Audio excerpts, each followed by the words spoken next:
우리 주님을 사랑하시는 분만 아멘 하십시다. 아멘. 아멘. 앉아서 은혜에 참여하고 있는 동안 그런 말씀이 생각이 났습니다. 땅 위에 있는 성도는 존귀한 자니, 그런 생각이 났습니다.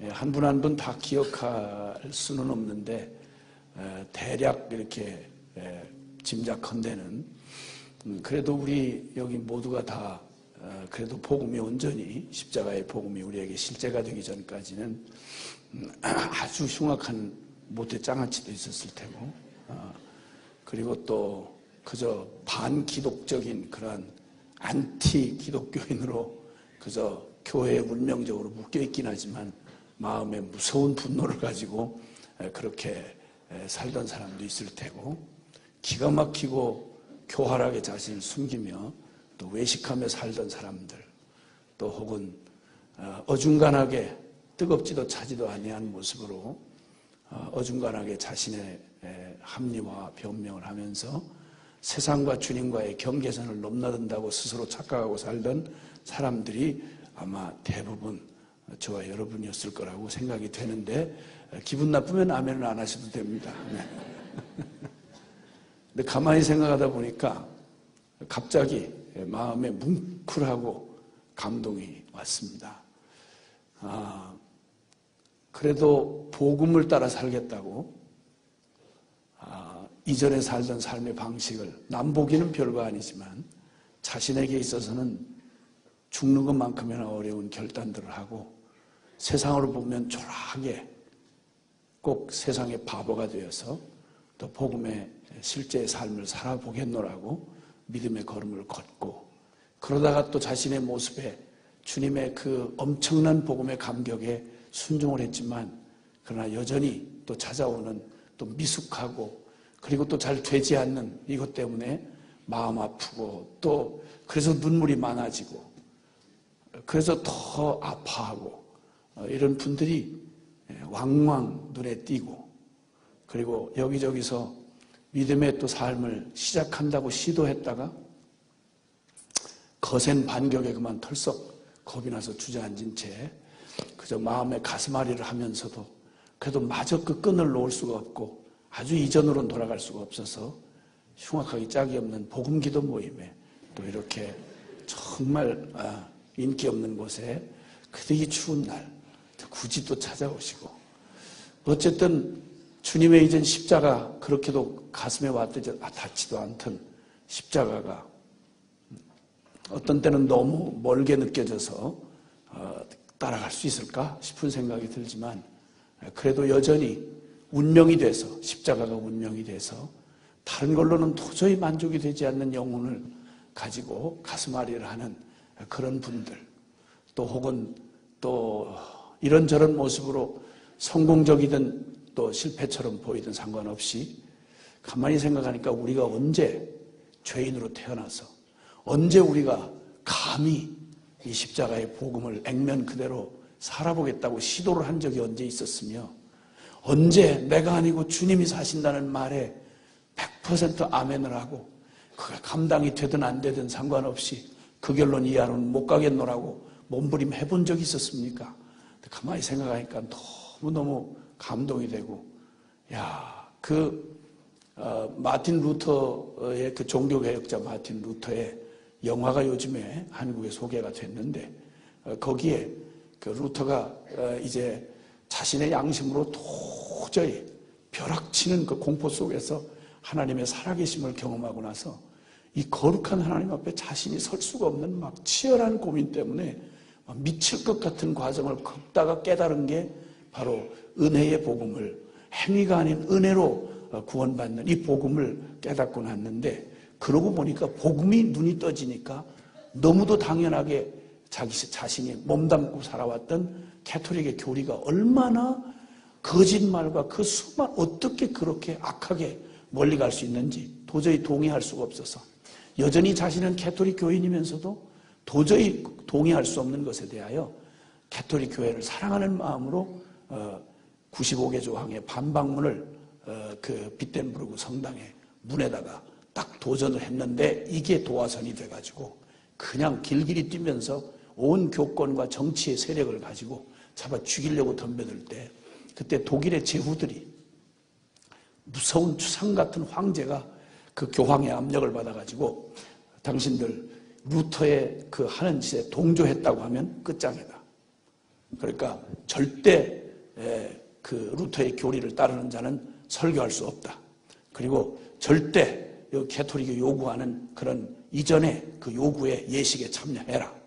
이럴 때 제후들이 전부 독일의 각 지역들을 이렇게 맡고 있는 제후들이 함께 모여있다가 그 황제의 추상 같은 명령에 선택의 갈림길에 서 있을 때 그때 웬 한 그 제후 중에 한 사람이 나오면서 이렇게 말을 합니다. 저는 신앙과 나의 생명을 바꿀 수는 없습니다. 그리고는 곧바로 그 앞에 무릎을 꿇고 차라리 제 목을 치십시오. 그리고 목을 느리니까 그 다음에 눈치를 보던 사람들, 그 제후들 모두가, 독일의 제후들이 한 사람 또 나오더니 무릎을 털썩 꿇고 제 목도 치십시오. 또 그 다음에 또 나오고 또 나오고 또 나오고 또 나오고 결국 독일의 황제가 할 수 없이 모든 독일인 제후들이 다 이렇게 함께 같이 목숨을 내걸고 이제 깨달은 이 진리에서 한치도 물러설 수 없습니다. 라고 버티니까 나중에 할 수 없이 그 황제가 손을 번쩍 들게 됩니다. 그때 한 사람 한 사람 그 늘어서 있는 많은 사람들 앞에서 자신의 목숨을 걸고 그 하나님의 진리편에 자신을 기꺼이 드리며 와서 무릎을 꿇는 장면을 볼 때 제가 그 영화를 지금 몇 차례를 지금 보고 있습니다. 감동이 어찌나 되든지 그렇다고 그 사람들의 신앙이 대단한 건 아니었습니다. 이제 갓 시작한 거니까. 그리고 너무도 익숙한 그들의 그 삶의 행태가 바뀌어지려면 수많은 과정을 겪겠죠. 그러나 거기에 결정하는 사람들 한 사람 한 사람이 어쩌면 그렇게 막 마음에 졸이다가 저 어떻게 될까라고 할 때마다 망설이던 사람들이 용기를 얻고 나와서 무릎을 꿇고 차라리 나는 신앙을 택하고 내 생명을 내어놓겠습니다 라고 하나씩 나서는 그들의 모습 볼 때마다 가슴이 얼마나 감동이 되든지 이런 감동 조금도 못지않게 오늘 밤에도 동일한 감동을 주님이 주셨습니다. 저는 십자가 빼놓고는 설명할 수 없습니다. 엎어지고 제껴지고 또 그리고 비록 실패하고 그리고 부끄럽지만 나는 십자가 없이는 이제 못 살게 됐습니다. 난 주님 그분만이 나의 전부입니다 라고 고백하고 그 믿음의 걸음을 힘겨워 보이고 외로워 보이는 그 걸음들을 선택한 한 분 한 분 여기 계시는 한 분 한 분이 땅에 있는 성도 천당 간 성도가 아니고 땅에 사는 성도 육신을 입고 여전히 저항하는 이 세상 한복판에 비척거리고 연약하지만 그리고 잘 할 줄도 모르지만 겁도 나지만 그럼에도 불구하고 그 이전으로 돌아갈 수 없는 십자가의 결론을 붙잡고 믿음의 행진을 하시는 분들 아무것도 손에 잡히지 않고 그리고 또 들리는 소리 없고 그리고 나 이렇게 잘 가는 건가 하는 의심이 수없이 나를 공격하지만 그러나 이 길을 그냥 끝까지 그 믿음으로 걸어가고 그 길을 어떤 때는 너무나 외롭게 혼자 그 길을 선택하고 걸어가는 하나님의 사람들을 보게 되는 것 나는 이 땅에서 보게 되는 최고의 영광이고 기쁨이라고 생각합니다. 땅에 있는 성도는 존귀한 자니 우리 어떻든 상관없습니다. 어차피 우리에게는 기대할 바가 없습니다.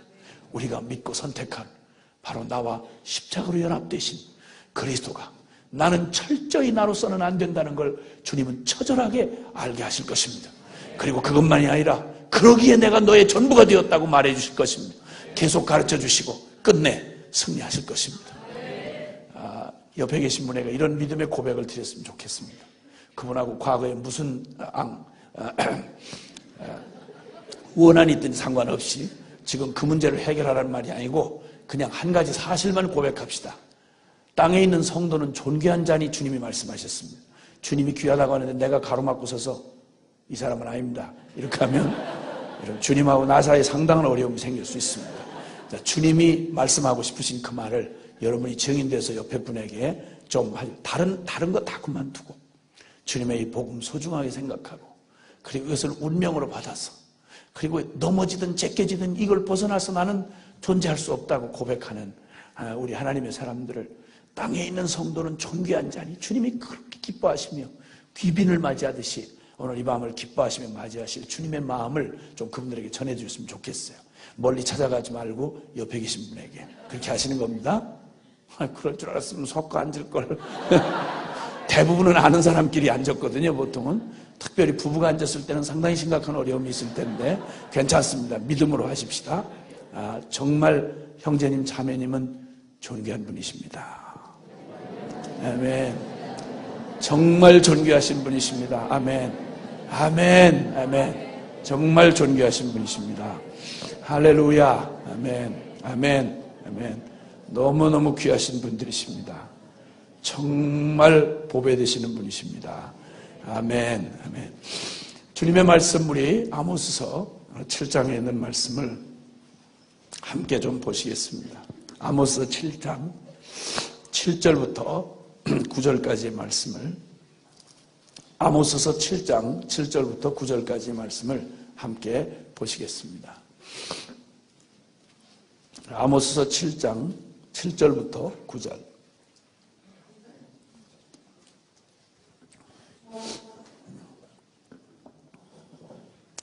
찾으셨으면 같이 한 목소리로 시작. 또 내게 보이신 것이 이러하니라. 다림줄을 가지고 쌓은 담 곁에 주께서 손에 다림줄을 잡고 서셨더니 여호와께서 내게 이르시되 아모스야 네가 무엇을 보느냐? 내가 대답하되 다림줄이니이다. 주께서 이르시되 내가 다림줄을 내 백성 이스라엘 가운데 두고 다시는 용서하지 아니하리니 이삭의 산당들이 황폐되며 이스라엘의 성소들이 파괴될 것이라. 내가 일어나 칼로 여로보암의 집을 치리라 하시니라. 아멘. 아멘. 아멘. 사실 겉으로 보기에 화려하고 그리고 또 참 부요해 보이는 사람을 솔직히 동정하기란 쉽지 않습니다. 그냥 이렇게 서 있는데 나는 촌스럽고 또 아주 너무너무 그냥 보아도 그저 부티가 나고 귀티가 나시는 분 앞에 아주 촌스럽게 생긴 사람이 참 당신을 보니 긍휼한 마음이 생깁니다. 이랬다가는 이게 현실적으로 아무리 그 사실이라고 해도 그게 참 우리가 이게 워낙 눈에 보이고 만지고 느끼고 감각하는 것으로 살아왔던 우리에게는 참 쉽지 않은 노릇입니다. 영적인 삶이 그 실상을 보기가 어려운 것은 우리가 워낙 보이는 실제에만 익숙해 있던 만지고 느끼고 감각하고 이 화려하고 그리고 그 기름져 보이는 이런 것에 늘 반응하고 감각하고 살아왔던지라 그 보이지 않는 더 중요한 실제, 즉 주님이 말씀한 것처럼 사람은 외모와 신장을 보거니와 나 여호와는 사람의 중심을 보느니라. 근데 참 사람 중심을 본다는 게 쉽지 않잖아요. 그렇죠? 아무래도 외모에 아무리 신경을 안 쓰고 그리고 스스로를 위로한다고 해도 아무래도 질서 있게 생긴 것보다 무질서하게 생긴 것보다는 질서 있게 생긴 게 낫고 보기 좋은 떡이 먹기도 좋더라고. 조금 이렇게 짜증스럽게 생긴 경우보다는 그냥 봐도 아주 세속적으로 생긴 게 좀 나아 보이지 않습니까? 아니 뭐 물론 그런 거에 대해서 이제 정리가 되셨으리라고 생각하는데 가끔 그런데도 불구하고 복음의 증인으로 살면서도 보통 이렇게 생각 없이 표현을 하더라고요. 아니 그 잘생긴 자매님 있잖아요. 그 예쁘게 생긴 자매님 그럼 제가 꼭 짚죠. 뭐가 예쁜 거야? 뭐가 잘생긴 거야? 이러고 또 제가 좀 감정적으로 이렇게 표현을 하고 이러는데 뭐 그러나 제가 무슨 외모 컴플렉스 때문에 그런다고 생각을 하지 마십시오. 주님의 골작품이기 때문에 저는 흔들림이 없습니다. 네. 그러다 보니까 외모를 참 보지 않을 수가 없는 그런 데 익숙하다 보니까 사람의 그런 번듯한 외모에 속아서 그 사람의 내면에 그런 그 불안하고 그리고 헐벗고 그리고 초라한 모습을 보기가 쉽지 않다는 것입니다. 이 얘기는 오늘날에만 문제가 아니고요. 사람이 변하지 않아서 인간은 인류 역사에 인간이란 존재는 한 번도 바뀐 적이 없습니다. 특별히 요한계시록에 언급된 교회 중에서 라오디게아 교회라고 하는 교회가 있습니다. 7교회 중에서 마지막 그 7번째 언급된 교회인데, 아시다시피 주님이 요한계시록 3장에 그 라오디게아 교회를 향해서 주님이 참 안타깝게 이렇게 말합니다. 나는 부자라. 그 라오디게아라고 하는 도시 자체가 워낙 경제적으로 융성했고 세상적으로 화려한 도시였습니다.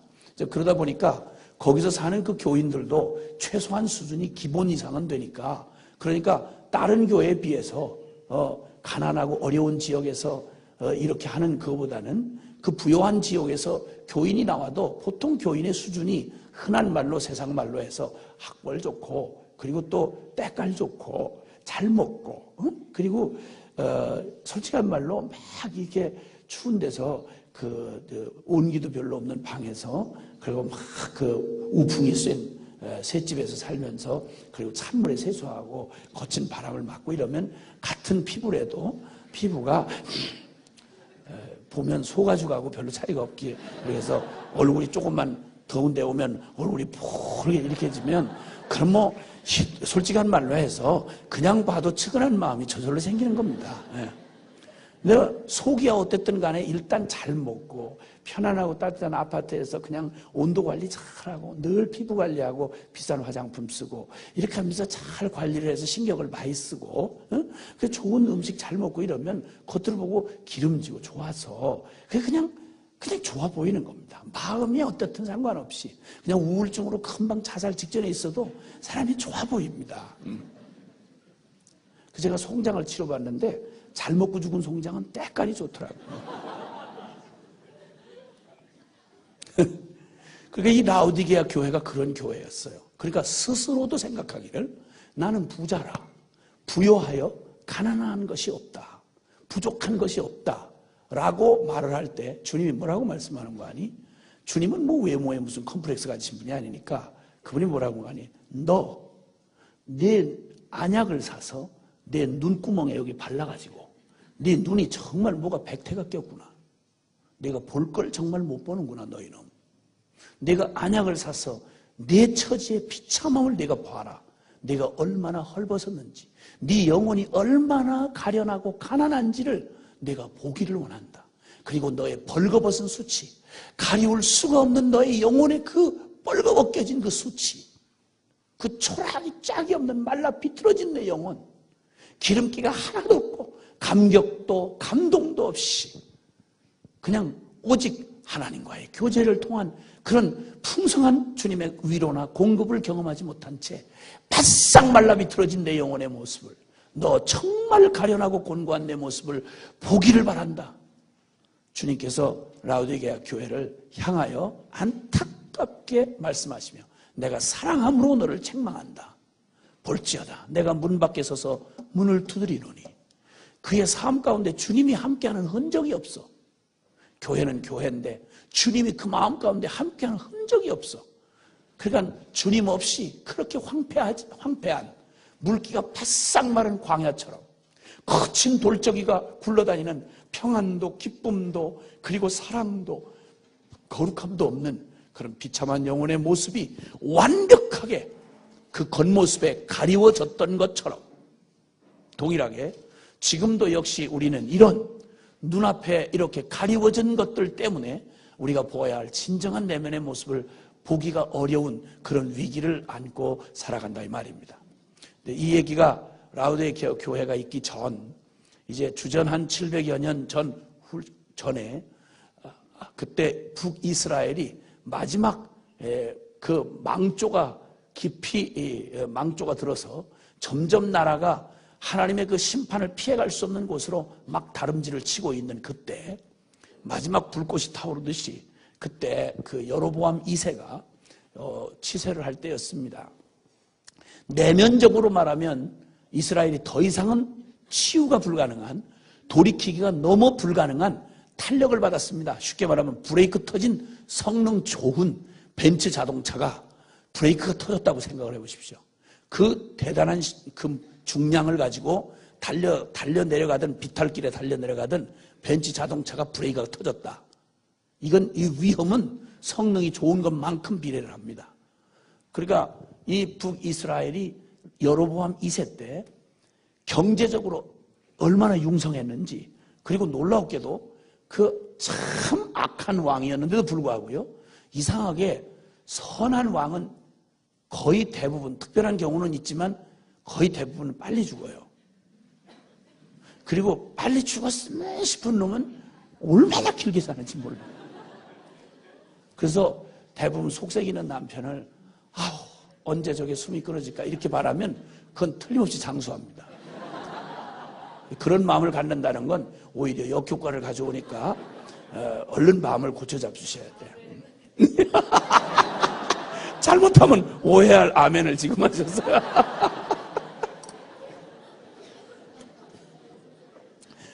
얼마나 저거 하셨으면 아멘이 나오셨겠어요. 네. 다른 사람 생각하고 하셨겠지 뭐. 근데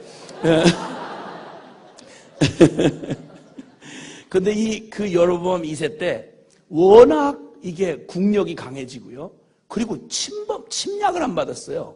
그렇게 난리 구슬 떨던 북이스라엘에 그 오랜 동안 가장 악한 왕이 가장 심판받을 짓만 골라서 하는데도 불구하고 얼마나 경제적으로 융성한지 먹고 사는 게 막 흐드러졌습니다. 그리고 그렇게 날마다 찝쩍거리던 외적들도 희한하게 공격을 하지 않습니다. 쉽게 말하면 태평성대를 누리고 있었다 이 말이에요. 아니 나라 잘 되는데 무슨 짓을 하는들 뭐 어때? 아니 경제 잘 하는데 뭐 조금 뭐 어때? 도덕적으로 뭐 좀 어때? 아니 먹고 살기 편한데 무슨 걱정이야? 그랬더니 아주 그저 좋은 실온에서 이 음식 썩고 상하는 게, 부패하는 게 최고 속도로 빠르게 그 부패하는 속도가 있기 때문에요. 그런 것처럼 이게 배부르고 등 따시니까 이 세대의 백성들의 죄성이 충만하게 꽃을 피워서 아주 만개해버려서 만개. 꼭 늦은 봄날 온 동산이 그냥 진달래 철쭉꽃으로 그냥 만개를 한 것처럼 어차피 죄성이 여기 가득했던 그 10년 안에 있던 죄성이 아주 조건과 상황이 맞으니까 그냥 충만하게 꽃을 피고 아주 충만하게 열매를 맺은 거지. 아주 신바람 나게. 이 기가 막힌 상황이 펼쳐지는데 그 내용을 보면 겉의 화려함과 평안함과는 달리 그들의 내면은 하나님의 심판을 시시각각 심판을 초청하는 위험천만한 모험을 하고 있었던 것입니다. 이만큼 영적인 상태와 그리고 외적인 상태가 같이 비례를 하지 아니하고 정 다르게 가는 경우가 참 많습니다. 편안하다고 해서 영적으로나 아무렇게나 사는데도 편안하다고 해서 그냥 그렇게 잘 되는 길이 아닙니다. 신경 안 쓰는데 빠른 속도로 뭔가 저절로 내려가는 걸 느낀다면 그건 내리막길인 경우가 많습니다. 힘을 안 들이고도 기도를 안 하고도 회개를 안 하고도 금식도 안 하고 그리고 막 배짱 꼴리는 대로 사는데 하는 일마다 잘 되고 그리고 막 탄력을 받아서 막 너무 잘 내려가 오면 너무 신난다. 어떻게 이런 일이 다 있어. 그러면 내리막길인 줄 알면 됩니다. 그러면 남은 건 처박는 것만 남은 거죠. 인생 잘 풀리는 게 능사가 아니에요. 어디로 가는데 잘 풀리냐는 거야. 이게 문제인 거야. 이게 문제. 인생이 잘 된다, 잘 풀린다, 무언가 돈이 많이 들어온다, 성공한다, 사람들한테 막 인기 얻는다, 이게 중요한 게 아니고 어디로 지금 향하여 가고 있느냐는 겁니다. 이게 문제인 거죠. 잘 굴러가는 게 능사가 아니라는 겁니다. 자, 이렇게 이 시대에 얼마나 타락하고 음란했든지 이 세대를 말로 다 할 수가 없었습니다. 그 중에 가장 악랄한 이 바알과 아세라 이 우상을 섬기기를 하는데 이방의 모든 잡신을 다 끌어다가 이방의 모든 우상 숭배를 다 끌어다가 모아서 하면서 그리고 끝까 악을 쓰는데 그 패역함은 그 사회가 여러분이 신앙이 타락을 하면 말이죠. 사회 도덕은 말할 것도 없습니다. 영적으로 타락하는데 도덕적으로 괜찮다? 있을 수가 없는 말입니다. 결코 그런 일에는 속지 마셔야 합니다. 반드시 종교적으로 영적으로 음란하면 그러면 그 삶의 도덕적인 영역은 말할 것도 없습니다. 눈앞에 하나님 두려워함이 없는데 못할 짓이 어디 있겠냐 이 말이에요. 내가 왕이고 내가 하나님인데 못할 짓이 어디 있겠냐 이 말이에요. 죄의 장아찌였던 죄인의 심령 안에 일어나는 대로 제한 없이 무제한으로 이게 표출이 되고 이게 그냥 탄력을 받아버리면 무슨 일이 벌어지겠냐 이 말입니다. 연습할 것도 없습니다. 그 시대가 그대로 보여주는 현상이었습니다. 권력층들은 이 권력층의 탐욕은 말로 다 할 수 없었습니다. 사람이 권력을 추구한다는 건 어느 정도 쉽게 말하면 아니 그 사원이 과장만 돼도 한이 없겠다라고 했다가 과장되고 나면 과장에서 만족 안 하죠.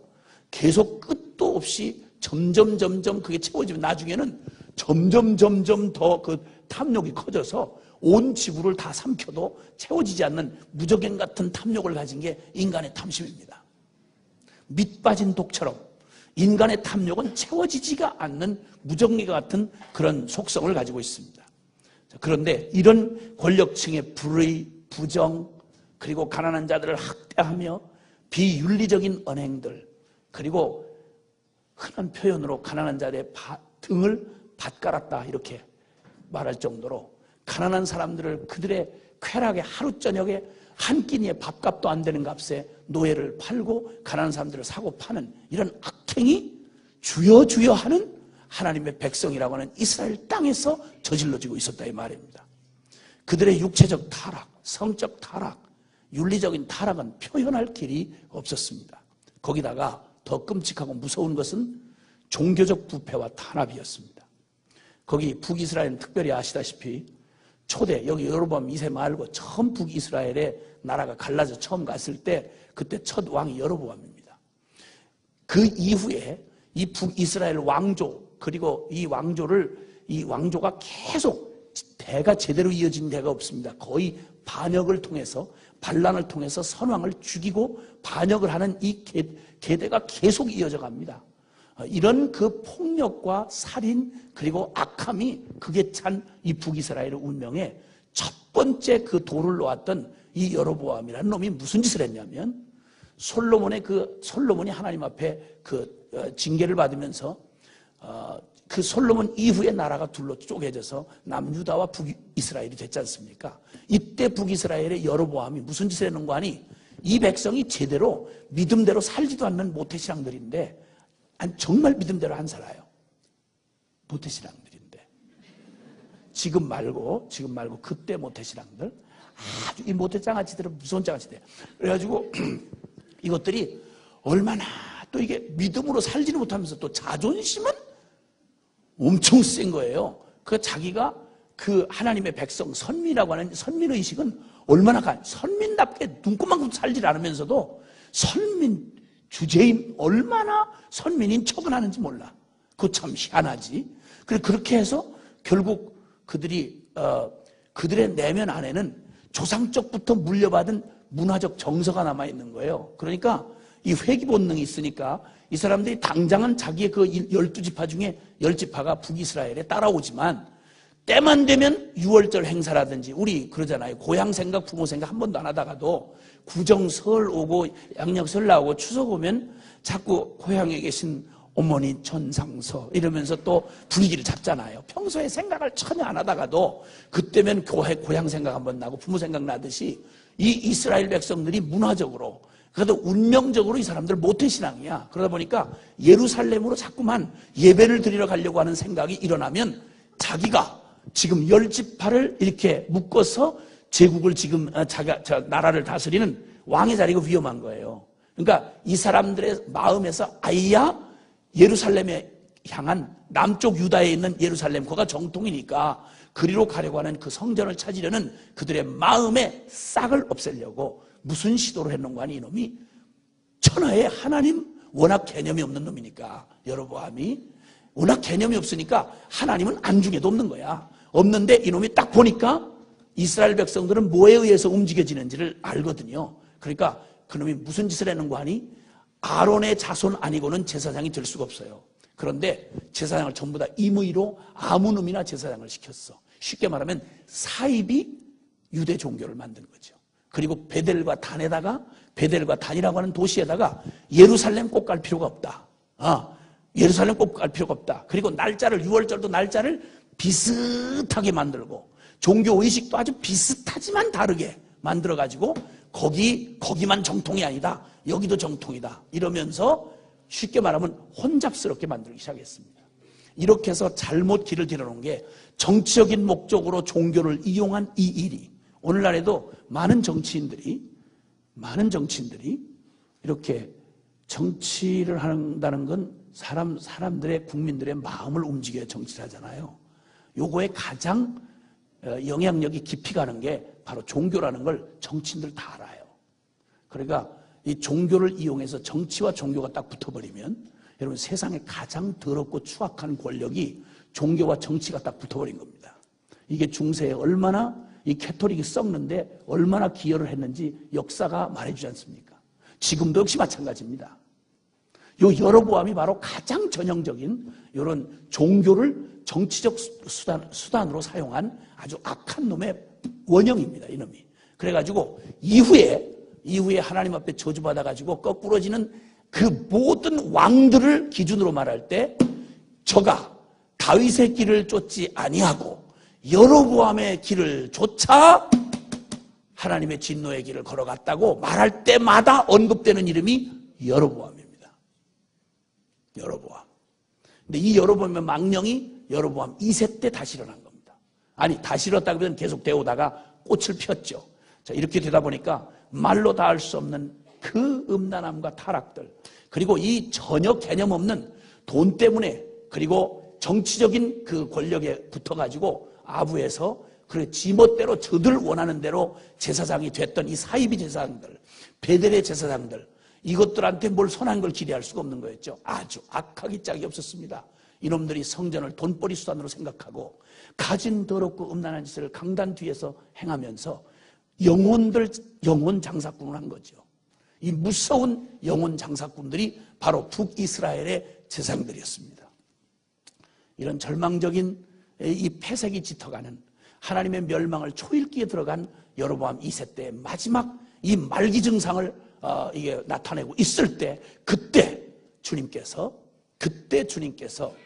동시대에 같은 이 여로보암 시대에 아주 다르게 똑같은 선지자인데 사역의 색깔이 아주 달라 보이는 두 사람의 선지자를 우리가 생각할 수 있습니다. 하나는 아모스라고 하는 선지자요, 또 하나는 호세아라고 하는 선지자였습니다. 오늘 여기 근데 그 똑같은 시대에 이 북이스라엘을 향한 하나님의 그 안타까운 마음, 그리고 주님의 거룩한 분노, 하나님의 이 죄악에 대하여 하나님이 심판하지 않으실 수 없는 그런 주님의 그런 거룩함이 이제는 꼭 완전히 꽉 찬, 다리 꽉 차가지고 임신을 한 여인에게 다리 꽉 차서 진통이 찾아오면 애 낳을 때가 됐다는 얘기죠. 어떻게 아느냐고? 아니, 옆에서 보기만 해도 알죠.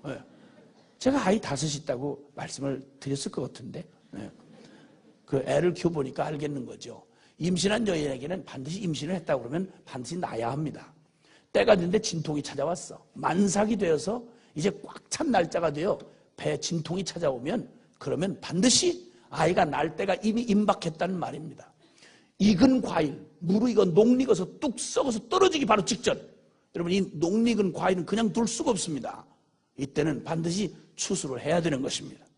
녹익은 과일 따듯이, 진통이 오면 해산을 해야 하듯이 꽉 들어찬 악이 하나님의 심판을 불러오고 있는 이 마지막 이 순간, 절박한 순간에 하나님이 이 백성을 향하여 주님께서 할 수 없이 이런저런 말씀으로 계속 주님이 예언을 하시다가 드디어 이 아모스에게, 이 7장에 보면 주님께서 아모스에게 보여주시는 환상이 있었습니다. 그것은 더 이상은 이 꽉 찬 이스라엘의 죄악을 자동적으로 하나님의 거룩한 분노가 이 땅에 임하여 이들을 멸할 수밖에 없는 꽉 찬 악, 아무리 호세아를 통해서 외쳐도, 아무리 아모스를 향해서 외쳐도 돌이킬 기세를 보이지 아니하고 방술이 통하지 않는 뱀처럼, 고집이 센 당나귀처럼 끝까지 길을 돌이키지 아니하고 망할 길을 향하여 질주하고 있는 이 세대. 그런데 거기에 부채질하는 게 바로 뭐냐면 먹고 살만하다는 것입니다. 사람이 배가 고프고 하는 일이 꼬이고 자꾸 막히면 지가 가다가도 고집을 부리다가도 다시 생각해 보게 되잖아요. 왜 이렇게 자꾸 꼬일까? 왜 이렇게 재수가 못 붙었나? 뭐가 잘못됐나? 하나님이 날 또 치시는 거 아니야?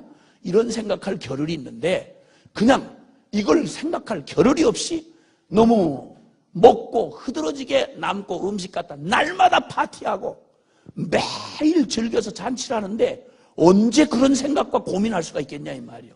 그러니까 제일 어려운 게 선지자가 얘기할 때 차라리 무슨 재앙이 내렸거나 천재지변이 내렸거나 아니면 다른 어떤 어려움이 닥쳤을 때 살아계신 하나님을 얘기하기가 그래도 쉬운 거예요.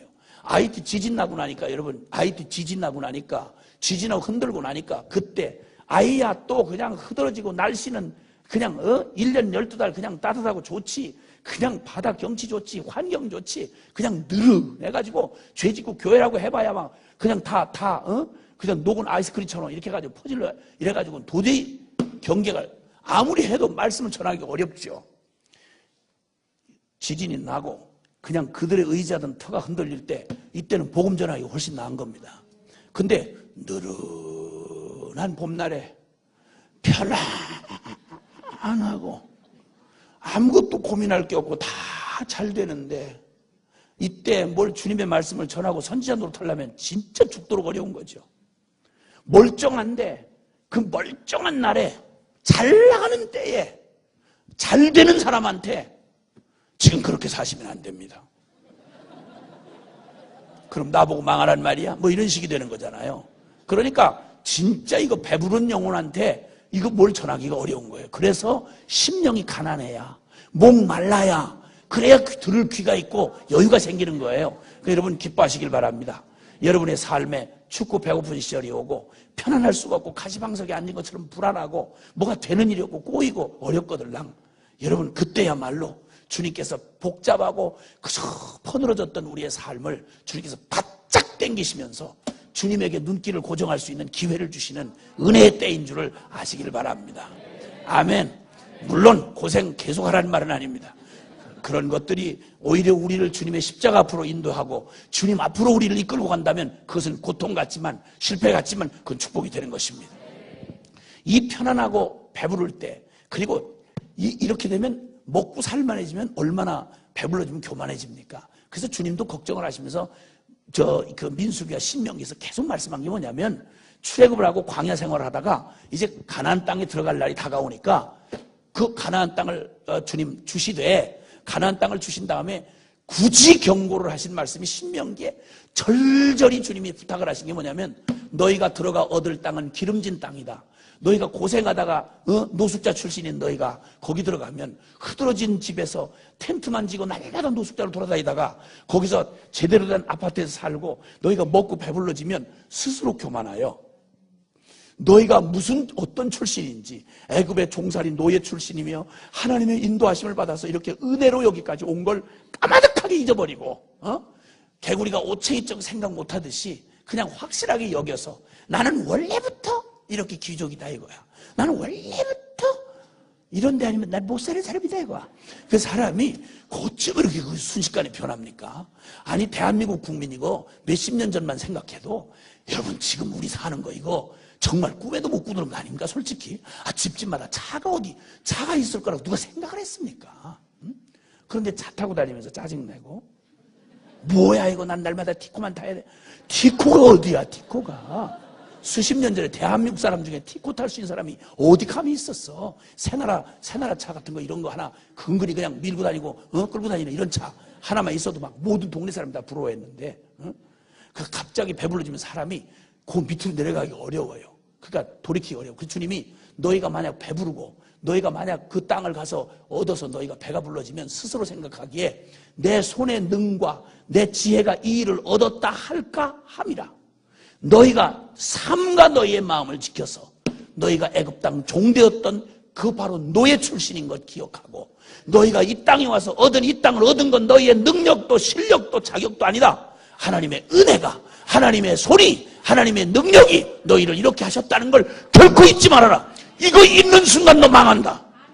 여러분 주님으로부터 온 은혜를 잃어버리는 순간 망각하는 순간 발목에 힘이 좀 들어가고 조금 제가 머리가 좀 돌아가기 시작하면 아이들도 조금만 크다 어렸을 때는 엄마 손 떨어지면 죽는 줄 알다가 이놈이 발목아지에 힘이 좀 들어가고 지가 좀 걸을 수 있다 생각이 나면 얼마나 자아 충만한지 엄마 손을 자꾸만 뿌리치고 이러다 가서 콕 엎어져가지고 맞박을 깨져가지고 코피를 흘리고 그러면 속으로 너무 통쾌하다. 쌤통이 제비를 닮은 놈 아주 잘 됐다. 이런 마음이 잠깐 지나가죠. 엄마한테. 오래 있으면 안 되죠. 계모예요 그러면. 그러니까 내 얼마나 사람들이 이 은혜를 잊고 내 스스로 얼마나 교만한지. 이 죄의 뿌리가 바로 저 선악과 열매 먹으면 네 눈이 밝아져 하나님처럼 된다는, 그래서 내 삶에서 하나님 밀어내고 내 인생의 주인 되고 싶어하는 게 죄의 뿌리였듯이 인간들이 끝까지 싸우는 밑바닥은 다른 거 없는 거예요. 내가 했다 이거야. 실컷 얻어먹고 하나님의 은혜로 살면서도 그 싹 빼고 내가. 그래서 요즘에 저희 아내는 재밌는 이런 조크가 있는데 하도 이제 주님이 하셨습니다. 주님이 하셨습니다. 분명히 내가 고생을 하고 막 힘들게 이 추운데 그냥 주방에서 이렇게 어렵게 했는데, 그리고 막 나는 막 그렇게 해서 막 그냥 실력을 발휘해 사람들이 전부 감탄을 하고 막 어떻게 이렇게 음식을 잘하셨냐고, 어머나 세상에 너무. 그렇게 계속 주님이 하셨습니다. 주님이 하셨습니다. 근데 주방에 여럿이 있는데 그 중에 특별히 그 맛을 낸 사람은 난데 전부 주님이 하셨습니다. 딴 사람들은 보면 주방 전체가 다 잘했나 보다 이렇게 생각하니까 너무 이게 마음에 어려운 거야. 그러니까 주님이 나를 통해 하셨습니다. 그 나를 통해 이러면서 주님이 나를 통해 하셨습니다. 그냥 이 말을 하고 싶어서 그냥 입이 근질근질해 죽는 거죠. 그래서 그 한 번 또 한 번 그러는 바람에 아주 배꼽을 잡고 뒤로 넘어가죠. 아주 엄청 또, 왜냐면 전부 다 그런 마음이 일말에 있잖아요. 물론 주님이 하셨지. 근데 만약 내가 없었다고 생각해봐. 내가 없었다고 생각해봐. 그 국이 어떤 국이 나왔겠나. 솔직한 말로. 주방에 들어갔다고 다 주방이야? 솔직한 말로. 그래서 뭐 그렇지 않은 사람 들어가가지고 그냥 또 생쌀밥하고 또 국도 이게 도대체 이게 뭐가 이게 닝닝한 게 이게 무슨 중국 사람 입맛에 맞췄는지 알 수 없게 만들어 놓고, 그러면 당장 실력 차이가 나는데도 불구하고 주님이 하셨다고 하려니까 이게 도매금으로 넘어가니까 너무 억울한 생각이 드는 거지. 귀신 참. 자, 이렇게 교만하기 쉬운 바로 이 인생들. 그 인생들이 먹고 또 좀 배불러지고 이렇게 흐드러지니까 자신들의 영적 상태는 이렇게 피폐해지고, 여기 지금 앞서 말한 대로 그 시대의 그 타락을 말해주는 권력층의 탐욕들, 그리고 종교적인 부패와 이 탄압들, 희망이라고 말하는 그 가짜로 만드는 사이비로 만들어 놓은 베델과 단의 성전일지라도 제발 좀 제대로 좀 하나님을 섬기려고 하는 진정성이라도 있었으면 좀 봐줄겠는데, 완벽하게 까놓고 저희 눈앞에 두려움이 없으니까, 하나님 두려움 개념이 없으니까 가진 악을 저지르니까 이 어리석은 백성들은 이 권력자들과 이 종교 지도자들이 이 썩고 타락한 세대가 끼친 영향력, 그냥 두어도 죄 장아찌인데 내버려 두어도 교육 안 해도 죄 짓는 것밖에는 우리가 실력이 없는 인생들인데, 거기다가 기름에다 불 붙여주듯이 지도자들이 본을 보이고, 그리고 종교 지도자들이 그런 어처구니없는 짓을 하니까 있는 죄악성이 그냥 충만하게 드러나서 온 백성 전체가 다 어린아이로부터 어른에 이르기까지 누구 하나도 예외 없이 타락한 이 세대를 향한 주님의 마음이 너무 고통스러워요.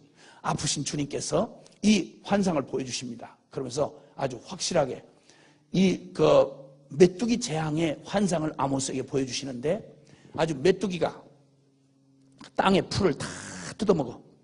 그 왕이 풀을 벤 후 풀이 다시 움돋기 시작할 때에 주께서 메뚜기를 지으시면 메뚜기가 땅의 풀을 다 먹은지라. 쉽게 말하면 한 번 지나가서 그루터기 곡초가 남은 이것마저도 그냥 싹쓸이버려요. 그러니까 환경적인 재앙으로 이 백성이 아주 땅에 발을 붙이지 못하도록 아주 먹을 걸 곡기를 끊어가지고 이들의 미친 짓을 심판하겠다는 주님의 말하자면 환상을 본 겁니다.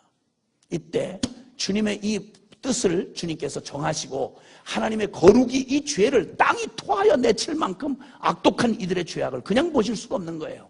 그러니까 자동적으로 이 죄는 그 심판을 불러오게 돼 있는 거야. 죽음이 있는 곳에 독수리가 날아들듯이 죄가 있는 곳에는 반드시 하나님의 심판이 예비되어 있다 이 말이야. 반드시 집행되도록 이미 준비되어 있다 이 말이야. 그러니까 이걸 보여주시니까 그때 아모스가 너무도 이 백성 때문에 가슴 아파 탄식을 하면서도 그래도 그건 아니잖아요. 아무리 그렇다고 이렇게까지 그냥 다 거덜을 내버리시면 안 되잖아요. 주여, 그러면 야곱이 남을 수가 없고 이스라엘의 흔적이 남을 수가 없습니다. 주여, 그래도 당신의 백성 아닙니까? 그리고는 엎드려서 울며 주님 앞에 바로 중보기도를 드리기 시작합니다. 이때 뜻을 돌이키사, 주님이 뜻을 돌이키세요. 아주 망하게, 이 죄값대로 하면 지금 싹 쓸어서 이걸 멸절을 시켜야 맞는 일인데 가로막고 서서 아모스가 중보기도를 간절히 합니다. 그때 주님이 뜻을 돌이키사, 하나님의 공의의 뜻을 돌이키사 재앙을 내리지 아니하시니라. 아멘. 그 다음에 또 연이어서 주님께서 또 뭐라고 주시는 거 아니? 불로 징벌하게 하시는데 큰 바다를 삼키고 육지까지 막 먹으려고. 여러분, 사실 역사적으로도 이 북이스라엘이 끝까지 하나님의 이 사랑의 경책을 받지 아니하고 그 고집을 부릴 때 하나님께서 아수르 제국을 통해서 1차, 2차, 3차에 공격을 받게 합니다. 이때 1차 때 이미 큰 충격을 받을 만큼 경고를 줬는데도 이 백성이 안 돌이켜요.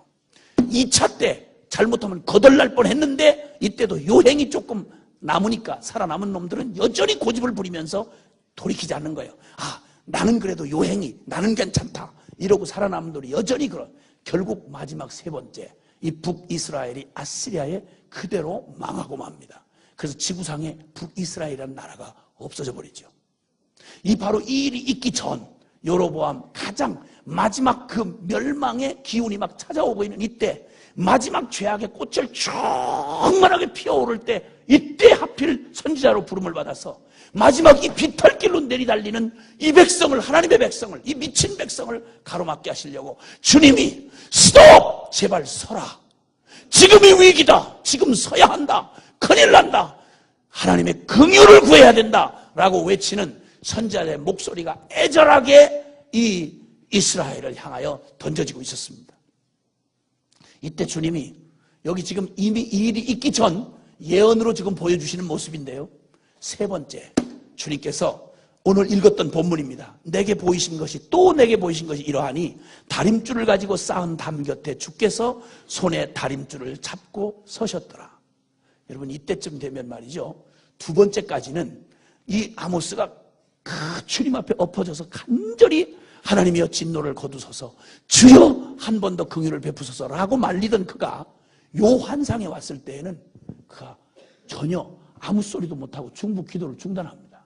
아니, 중단했다는 말이 아니라 구한 흔적이 없습니다. 왜냐하면 더 말할 여지가 없게 된 거예요. 이때 주님께서 보여주신 모습이 뭔가 하니, 담 곁에 다림줄, 건축을 할 때 이 건축이 바르게 세워지고 있는지를 보게 하기 위해서 다림줄이 있습니다. 이렇게. 그래서 90도 직각을 이루도록 해서 이 건물이 바로 세워지고 있는지를 보는 기준점을 삼는 그 다림줄을 이렇게 가지고, 다림줄을 가지고 담 곁에 서신 거예요. 그리고는 아모스에게 말하기를, 내가 무엇을 보느냐? 제가 다림줄을 봅니다. 그랬더니 주님이 말씀하기를, 내가 다림줄을 내 백성 이스라엘 가운데 두고 다시는 용서하지 아니하리라. 사랑하는 여러분, 다른 그 어떤 것보다도 환경적인 재앙이나 아니면 그 다른 어떤 것보다도 정말 우리가 두려운 것은 하나님의 진리의 다림줄이 우리에게 내리워질 때 악소리 못하고, 하나님은 이 한치의 예외 없이, 주님의 이 진리는 한치의 예외 없이 역사가 어떻게 이어가고 얼마나 많은 사람들이 반역을 하든 상관없이 하나님의 진리는 영원히 살아서 그 진리는 영원할 것입니다. 여기는 한치도 빗나가지 않습니다. 그래서 주님이 이 진리의 다림줄을 가지시고 이미 그들의 담 곁에 서 계시는 거예요. 사랑하는 여러분, 심판은 죽어서 다가오는 게 아니라 심판은 언제든 지금 우리의 삶에 가장 가까이 다가와 있습니다. 진리의 다림줄을 가지신 주님이 우리의 담 곁에 서 계시는 것입니다. 이 모습을 보여주신 거예요. 그리고는 이 진리의 다림줄로 내 백성의 그 모든 것을 청량을 한 다음에 이 청량에서 빗나가는 것들은 반드시 용서치 아니하리라. 주님이 이렇게 말씀하시는 두려운 주님의 경고를 받게 된 것입니다. 여러분, 이 진리의 다림줄로 주님이 여기서 보여주신 이 주님의 메시지를 주목하고 싶습니다. 진리의 다림줄, 이게 무슨 말입니까? 여러분, 그 요한복음 12장 48절을 한번 읽어보시겠습니다. 요한복음으로 한번 가시겠습니다. 요한복음 12장 48절 한번 가시죠.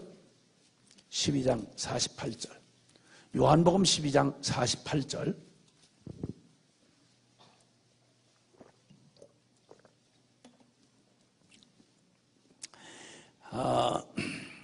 찾으셨으면요, 요한복음 12장 47절과 48절 같이 읽죠. 시작. 사람이 내 말을 듣고 지키지 아니할지라도 내가 그를 심판하지 아니하노라. 내가 온 것은 세상을 심판하려 함이 아니요 세상을 구원하려 함이로라.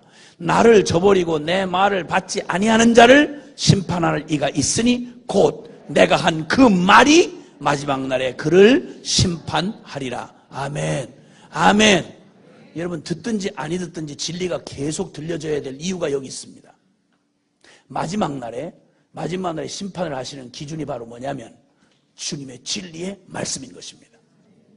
그래서 이 세상은 어느 때든 듣든 아니 듣든 그가 순종하든 아니하든 우리에게 주어진 의무는 뭔고 하니 구원받을 자든 멸망할 자든 동일하게 바른 복음을 들어야 합니다. 그래야만 그에게 하나님이 바른 심판을 행하실 수 있습니다. 그런데 놀랍게도 우리는 훗날 언젠가 심판이 임할 때 다른 것으로 심판이 임할 거라고 생각하는데 주님은 말씀합니다. 내가 그를 심판할 필요가 없다. 왜? 내가 그에게 한 말, 그 말이 마지막 날에 그를 심판하리라.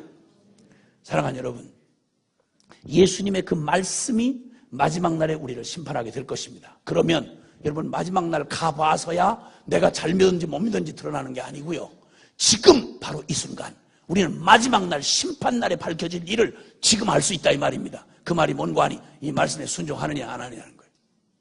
기준은 정확한 다림줄이 돼요. 우리의 삶을 저 죽을 때 가봐야 아는 게 아니고 지금 우리가 알 수 있습니다. 그게 바로 뭐냐면 정확하고 분명한 진리의 다림줄이 우리에게 드리워져 있습니다. 복음의 다림줄이 정확히 내려져 있습니다. 이 말이 마지막 날에 심판할 거랍니다. 그러면 여러분, 이 말을 마지막 날 심판할 때는 네가 이 말을 들었느냐? 예. 이 말을 어떻게 취급했지? 아이고 바빠서 그냥 생각 안 했는데요. 네가 이 말을 버렸으므로 진리도 너를 버리리라. 이렇게 되는 거예요. 내가 이 진리에 대해서 고민을 했는데 결국 진리를 택하지 아니하고 이 진리 다른 걸 택했느냐? 그렇다면 나도 너를 택하지 아니하고 다른 걸 택하겠노라. 이러면 큰일 나는 거예요. 네가 이 말을 부인했느냐?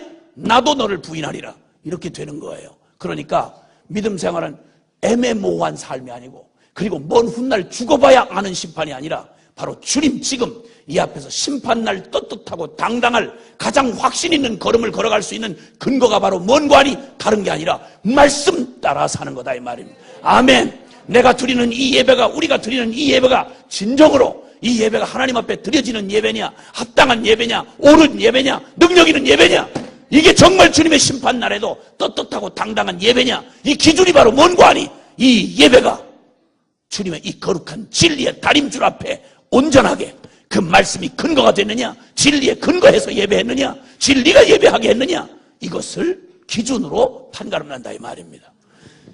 아멘. 그러니까 우리가 걸어가는 이 길, 당장 우리는 우리의 살아왔던 습관이 남아있기 때문에 믿음의 길 옳은 줄 알고 바른 길을 걸어가다가도 다른 사람이 참 나는 맞게 걸어가는데 딴 사람이 다 단체로 틀리게 걸어가면 내가 틀렸나? 이러고 당황할 때가 있다 이 말입니다. 당황할 때가 있다 이 말입니다.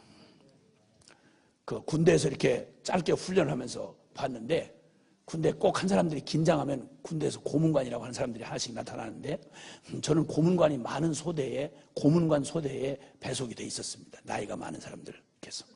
그래서 앞으로 갓 그러면 이거 긴장하고 하면요, 보통 때는 이렇게 그냥 자연스럽게 걸어가면 되는데 바짝 긴장하면 앞으로 갈 때 이렇게 팔이 같이 이렇게 이걸 두드려 맞고 다시 하라고 그러면 더 더 이렇게 팔하고 다리하고 같이 올라가서 그냥 전부 저기서 다 고단하고 다 같은 운명인데도 웃음을 참을 수 없어.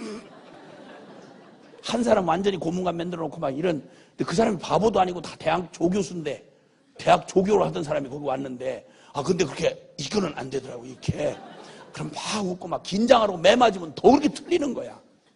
가슴이 아프네, 얘기하려니까. 근데 그 사람을 한참 보다 보면요, 그 사람 따라서 웃다가 그 다음에 봤나? 똑바로 해. 이러면 갑자기 잘하는 사람들도 긴장이 돼가지고 여기저기서 한 명씩 또 더 나와. 긴장을 하다 보면 같이 동달아. 그러니까 나도 그랬으니까.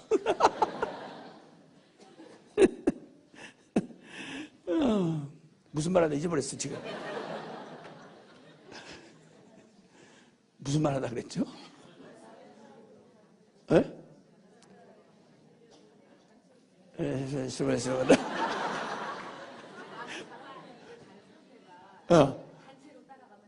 맞아.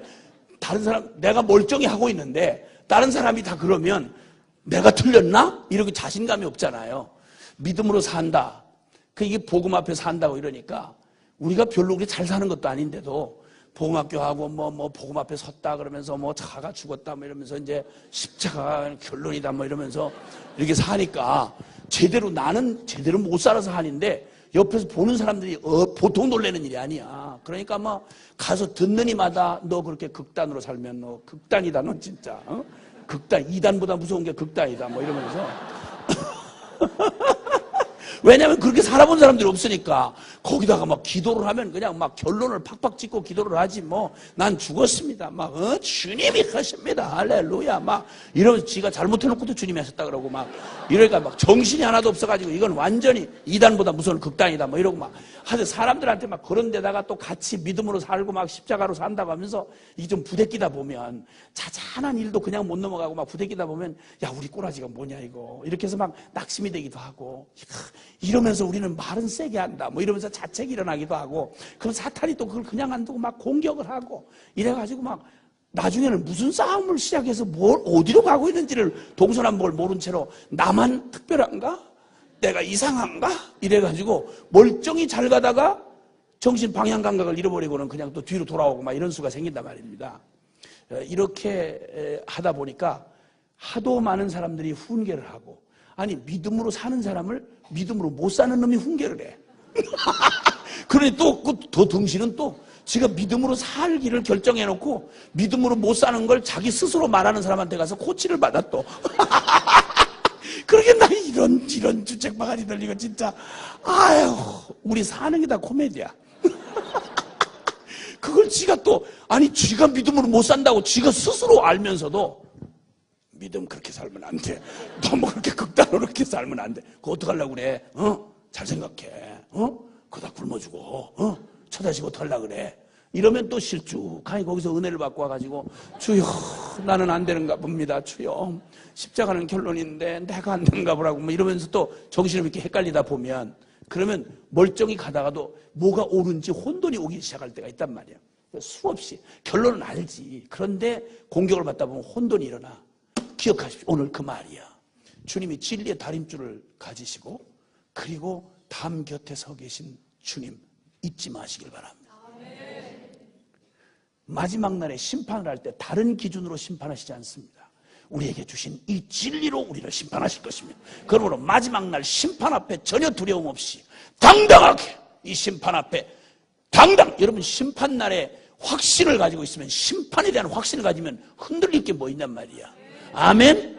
지금 뭐라고 해도 당신이 뭐라고 해도 누가 안 알아줘도 오직 그날에 주께서 내가 하는 것은 내가 나의 달려갈 길을 다 가고 나의 믿음을 지켰고 이제 후로는 주곧 의로우신 재판장이 나를 위하여 예비한 면류관이 생명의 면류관이 기다리고 있음을 확신한다. 여러분 이런 확신 가운데 걸어갔던 사람 바울을 그 시대 사람이 다 인정한 거 아닙니다. 여러분 다 미쳤다고 그랬습니다. 네가 하나님 앞에 보냄받은 사람이냐 너만이냐. 초대교회 때 수없이 별의별 이유로 저 바울은 독신으로 사는 거 보니까 저거 이상하다. 그리고 저 월급 안 받고 하는 거 보니까 저거 이상한 야심 가진 놈이다. 별의별 트집을 다 잡고 그 12 제자 중에 아니다. 중간에 편입생이다. 지가 뭐 스스로 자칭 사도다 뭐 이러면서 별의별 소리를 다 하고 난리를 쳤습니다. 그러니까 바울 서신 이 성경을 읽을 때마다 바울이 자기를 설명을 해야 되는 거예요. 사람으로 말미암도 아니요 사람으로 인하여도 아니고 오직 우리의 주 되신 예수 그리스도로 말미암아 사도된 나 바울은 이래 자기를 변명하려고 얼마나 어려운지. 저도 제대로 신학교도 나온 것도 아니지 어디 가서 뭐 안수를 받은 것도 아니지. 그러니까 자기들이 불러놓고 강사로 불러놓고는 저는 강사로 불려가면 지금 20몇 년 동안을 자기들이 불러놓고 어디서 소문을 듣고 불러서 사정을 해서 불러놓고는 가면 여기 당회장 목사님 좀 만나셔야 됩니다. 그럼 가서 인정신문을 받아요. 또 법정에 들어가서 인정신문 받듯이 딱 이러다가 인사를 하다가 그 한국은 딱 문화가 있거든요. 어느 신학교 나오셨습니까? 안수로 어디서 받으셨어요? 그러면 저는 이제 그 하나님이 인도하신 내용을 줄줄이 다 해야 돼. 어디 나온 데가 있으면 어디 나왔다 이러면 끝나는데 이걸 주님이 나는 뭐 그렇게 하려고 그랬는데요. 하나님이 나를 갖다가 저쪽으로 했었어요. 그래서 광야에서 신학교를 해가지고요. 그래가지고 뭐 이렇게 해가지고요. 그런데요. 참 은혜를 받는데 주님이 다른 사람은 몰라도 사람으로 말미암은 것도 아니고 교단으로 말미암은 것도 아니고 오직 주로 말미암아 이렇게 되는데 이렇게 길게 얘기를 들어줄 여유도 없어. 거기서 한마디로 딱 뭐라 그런 거 아니에요. 평신도구만. 한국의 평신도 개념은 확실하니까. 뭐라고 해도 일단 뭐 어떻게 해서 됐다 그러면 안수받았다면 그분은 목사님이고 전임 사역자라고 하는데도 28년이 넘은 사람을 보고 평신도네. 반말을 쭉 하고 어금니를 딱 물고 반말하고 이렇게 해서 20몇 년 동안을 자기들이 불러서 가면 자기들이 가서 나를 계속 인정신문을 하고 그건 뭘 줄줄이 이걸 설명을 하려니 설명하기 어렵고 그렇습니다. 그렇습니다. 열심히 하세요. 열심히 하시길 바랍니다. 할렐루야. 그리고 축원을 받고 나오죠. 이걸 20몇 년 동안 해서 이제 이력이 나가지고 가면 그냥 부러 제가 가면 묻기도 전에 내가 먼저 얘기해버려. 저는 화류계입니다. 신학교는 문턱도 못 들어가 봤습니다. 그리고 저는 그냥 안수받은 사람이 아닙니다. 할렐루야. 그냥 편안하게 불러주십시오. 그냥. 그래, 바울이 얼마나 어려웠겠어요. 평범하지 않은 삶을 산다는 게 참 쉽지 않고요. 남보다 딱 5분 먼저 간다는 게 그렇게 어렵습니다, 여러분. 그러면 복음이 보편화가 되지 않은 이때에 좁은 길을 걸어가는 길을 선택하는 자체가 이걸 각오하고 가는 길입니다. 근데 우리를 확신 가운데 걸어갈 수 있는 단 한 가지 가장 확실한 근거를 하나 오늘 밤 여기서 주님이 말씀하신대. 주님은 심판하실 때 다른 걸로 심판하지 않겠다고 그랬어요. 여기 주님이 하신 내가 너희에게 한 이 말이 너희를 심판하리라. 그러면 심판날 당당하게 심판날에 결코 흔들리지 않는 당당한 확신에 있는 걸음을 걸어갈 수 있는 근거가 바로 뭐냐면 요 말씀대로만 가면 되겠구나. 할렐루야. 왜냐면 다른 걸로 하는 게 아니니까. 수험 공부 죽으라고 이 교재로 했는데 딴 교재에서 출제가 나왔다. 엉망되는 거지. 근데 만약에 내가 딱 공부한 요걸로 딱 익혀놓은 요 교재 안에서 시험 출제가 고스란히 됐다. 그냥이지. 주님이 우리를 나중에 주님 심판날에 다른 걸로 우리를 심판하지 아니하시고 내가 너에게 전한 그 말이 너희를 심판하리라. 그러면 이미 심판받을 때 이미 예제를 우리가 다 받았다는 말이야. 할렐루야. 난 이거 들으면서 굉장히 마음에 할렐루야구나. 헷갈릴 거 없이 당당하게 무슨 투표해가지고 살아갈 길이 아니고 심판날에 기준이 되는 이 말씀이 우리에게 주어졌구나. 그러면 오늘 바로 마지막 심판날의 운명을 오늘 내가 선택하고 살 수 있으니까 이거보다 천하 만민이 뭐라고 그래도 나는 절대 속지 않지. 이 진리 따라 살 것이지. 이 복음 따라 살 것이지. 아멘입니까? 주님이 그렇게 우리에게 말씀해 주셨습니다. 맞습니다. 그러므로 주님 계시록 1장 1절로 3절에도 보면 예수 그리스도의 계시라 그분이 반드시 속히 되고야 말 일을 바로 그 종들에게 보여주시려고 주님께서 그 진리를 요한에게 말씀해 주셨으니 이 말씀 가운데 기록한 대로 읽고 그 가운데 듣고 읽고 그 가운데 기록된 대로 행하는 사람은 복이 있도다. 왜냐하면 틀림없는 길이니까. 왜냐하면 그게 마지막 심판의 기준이 되기 때문에. 아멘, 아멘, 할렐루야. 요한계시록 10장 7절 한번 보실까요? 요한계시록 10장 7절입니다. 이 세상, 이 혼돈스러운 세상 한복판을 가면서 이런저런 수많은 이론이 우리를 뒤흔들 때 무슨 근거로 우리가 확신 가운데 걸어갈 수 있느냐? 요한계시록 10장 7절입니다. 찾으셨으면 시작. 그의 나팔을 불려고 할 때에 하나님이 그의 종 선지자들에게 전하신 복음과 같이 하나님의 그 비밀이 이루어지리라 하더라. 아멘, 아멘. 목회 어떻게 해야 되나? 주님이 선지자들에게 전해주셨던 이 복음, 십자가의 이 복음, 그 복음대로 목회하면 된다 이 말이. 목회를 얼마나 성공했냐, 얼마나 많은 사람이 모였냐, 얼마나 대단하게 인기 있게 됐느냐, 이게 중요한 게 아니라 주님 마지막에 내 목회를 평가하실 때 하나님께서 너 복음대로 했니? 너 복음대로 했어? 네가 아는 한 복음대로 했니? 아유, 복음 좋은 줄은 알지만 그대로 해가지고는 될 것 같지 않아가지고 어디 세미나 가서 은혜 받아가지고 복음 말고 그 세미나 거 가서 했는데요, 이러면 보장해 줄 길이 없는 거예요. 누가 보장해 줄 거야? 주님 여기 말씀합니다. 선지자들에게 전하신 복음과 같이 하나님의 비밀이 이루어지리라. 할렐루야. 예, 너무너무 감사하고. 로마서 16장 우리 한번 가보실까요? 로마서 16장. 로마서 16장.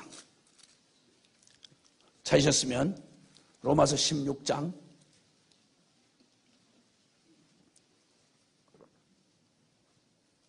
26절 시작. 이제는 나타나신 바 되었으며 영원하신 하나님의 명을 따라 선지자들의 글로 말미암아 모든 민족이 믿어 순종케 하시려고 알게 하신 바 그 신비의 계시를 따라 된 것이니 이 복음으로 너희를 능히 견고케 하실. 아멘, 아멘. 무엇으로 우리를 능히 견고케 하신다고요? 이 복음으로, 이 복음으로, 이 복음으로. 영원한 이 복음, 선지자들을 통해 전해진 바로 이 복음. 25절은 말하기를 바로 예수 그리스도, 십자가의 그리스도, 그분이 영세전부터 감추었다가 이제는 나타난 바 되었고, 영원하신 하나님의 명을 따라서 기독교계의 수많은 이론과 수많은 시대를 따라서 수많은 잡다한 신학 이론이 우리를 혼돈케 하고 교회를 갈라놓았지만, 여러분 기억하십시오. 뭐가 대세냐, 뭐가 주류냐, 이런 거 신경 쓰지 말고 주님이 말씀한 대로 성경이 누누이 구약을 통해서 계시오던 바로 그 복음, 그 말씀이 육신 되신 그 예수 그리스도, 그리고 그 십자가로 그것을 다 이루었다고 선포하신 십자가 중심의 복음이 바로 우리를 영원히 견고케 하실 복음이다 이 말입니다. 아멘.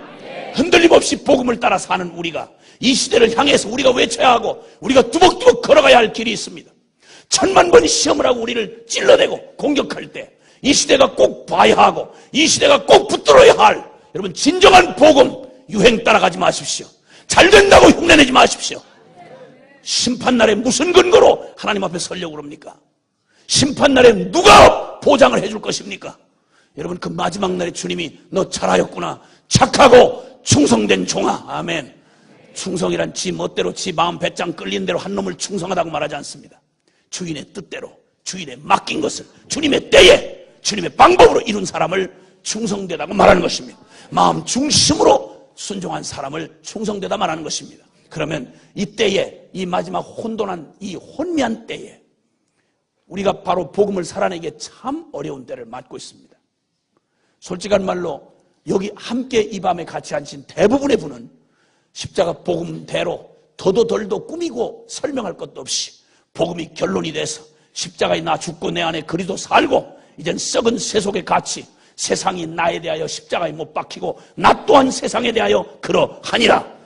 옛사람, 나의 세상에 세속적이고 그리고 이 세상에 푹 쩔어 살던 나, 오직 나 중심의 나의 존재는 주님과 함께 믿을 때 함께 죽었고 이제는 오직 그리스도 예수의 생명으로 살아가는 이 믿음을 가지고 이제는 오직 이 진리를 결론 삼고 살아가는 오늘날 우리의 이 사람들을, 주님의 이 복음의 사람들, 대부분 이 고백에 여러분 동의하시리라고 믿습니다. 물러설 수 없는 진리라고 믿습니다. 그러면 여러분 이제 우리가 이 시대를 향해서 주님이 이 세대를 살리는 하나님의 마지막 메시지, 마지막 그 끝날 심판날에도 변하지 아니할 영원한 복음을 우리에게 주셨기 때문에 이제는 누가 뭐라고 해도 우린 여기서 한치도 물러설 수 없습니다. 그리고 우리는 이 길을 선택사항이 아니라 필수요 운명으로 이 길을 걸어갈 것입니다. 그리고 주님이 나는 죽으면 그리스도가 드러나실 것입니다. 내가 성공하고 내 힘으로 능력으로 버티는 이거 고민할 이유가 없습니다. 나는 해봤자 내가 다 해봐야 납니다. 그러나 내 안에 주님이 그리스도가 질그릇 안에 보배 되신 주님이 계시기에 그분의 능력이 드러나기를 원하십니다. 우리를 깨트시고 나를 낮추시고 나는 실패해야 합니다. 그래야 주님의 능력이 드러나는 것입니다. 그리고 이 세상은 바로 그 주님을 보아야 되는 것입니다. 할렐루야. 아멘 아멘. 그리고 주님 말씀합니다. 여기 이 복음으로 너희를 능히 경고케 하실 지혜로우신 하나님, 그 영원하신 하나님께 영광을 돌린다고 여기 선포하고 있습니다. 갈라디아서 1장 7절로 9절에도 이 복음 외에 다른 복음이 없다. 이 복음 외에 다른 복음을 전하면, 이 십자가의 이 복음 외에 다른 복음을 전하면 천사 중 하나라도, 사도 중에 누구라도, 우리 중에 누구라 할지라도 저주를 받을지어다. 여러분, 아무리 교회가 여러 모습으로 바뀌고 수많은 이론들이 생겨난다 해도 기억하십시다. 여러분, 어떤 경우에도 복음은 영원합니다.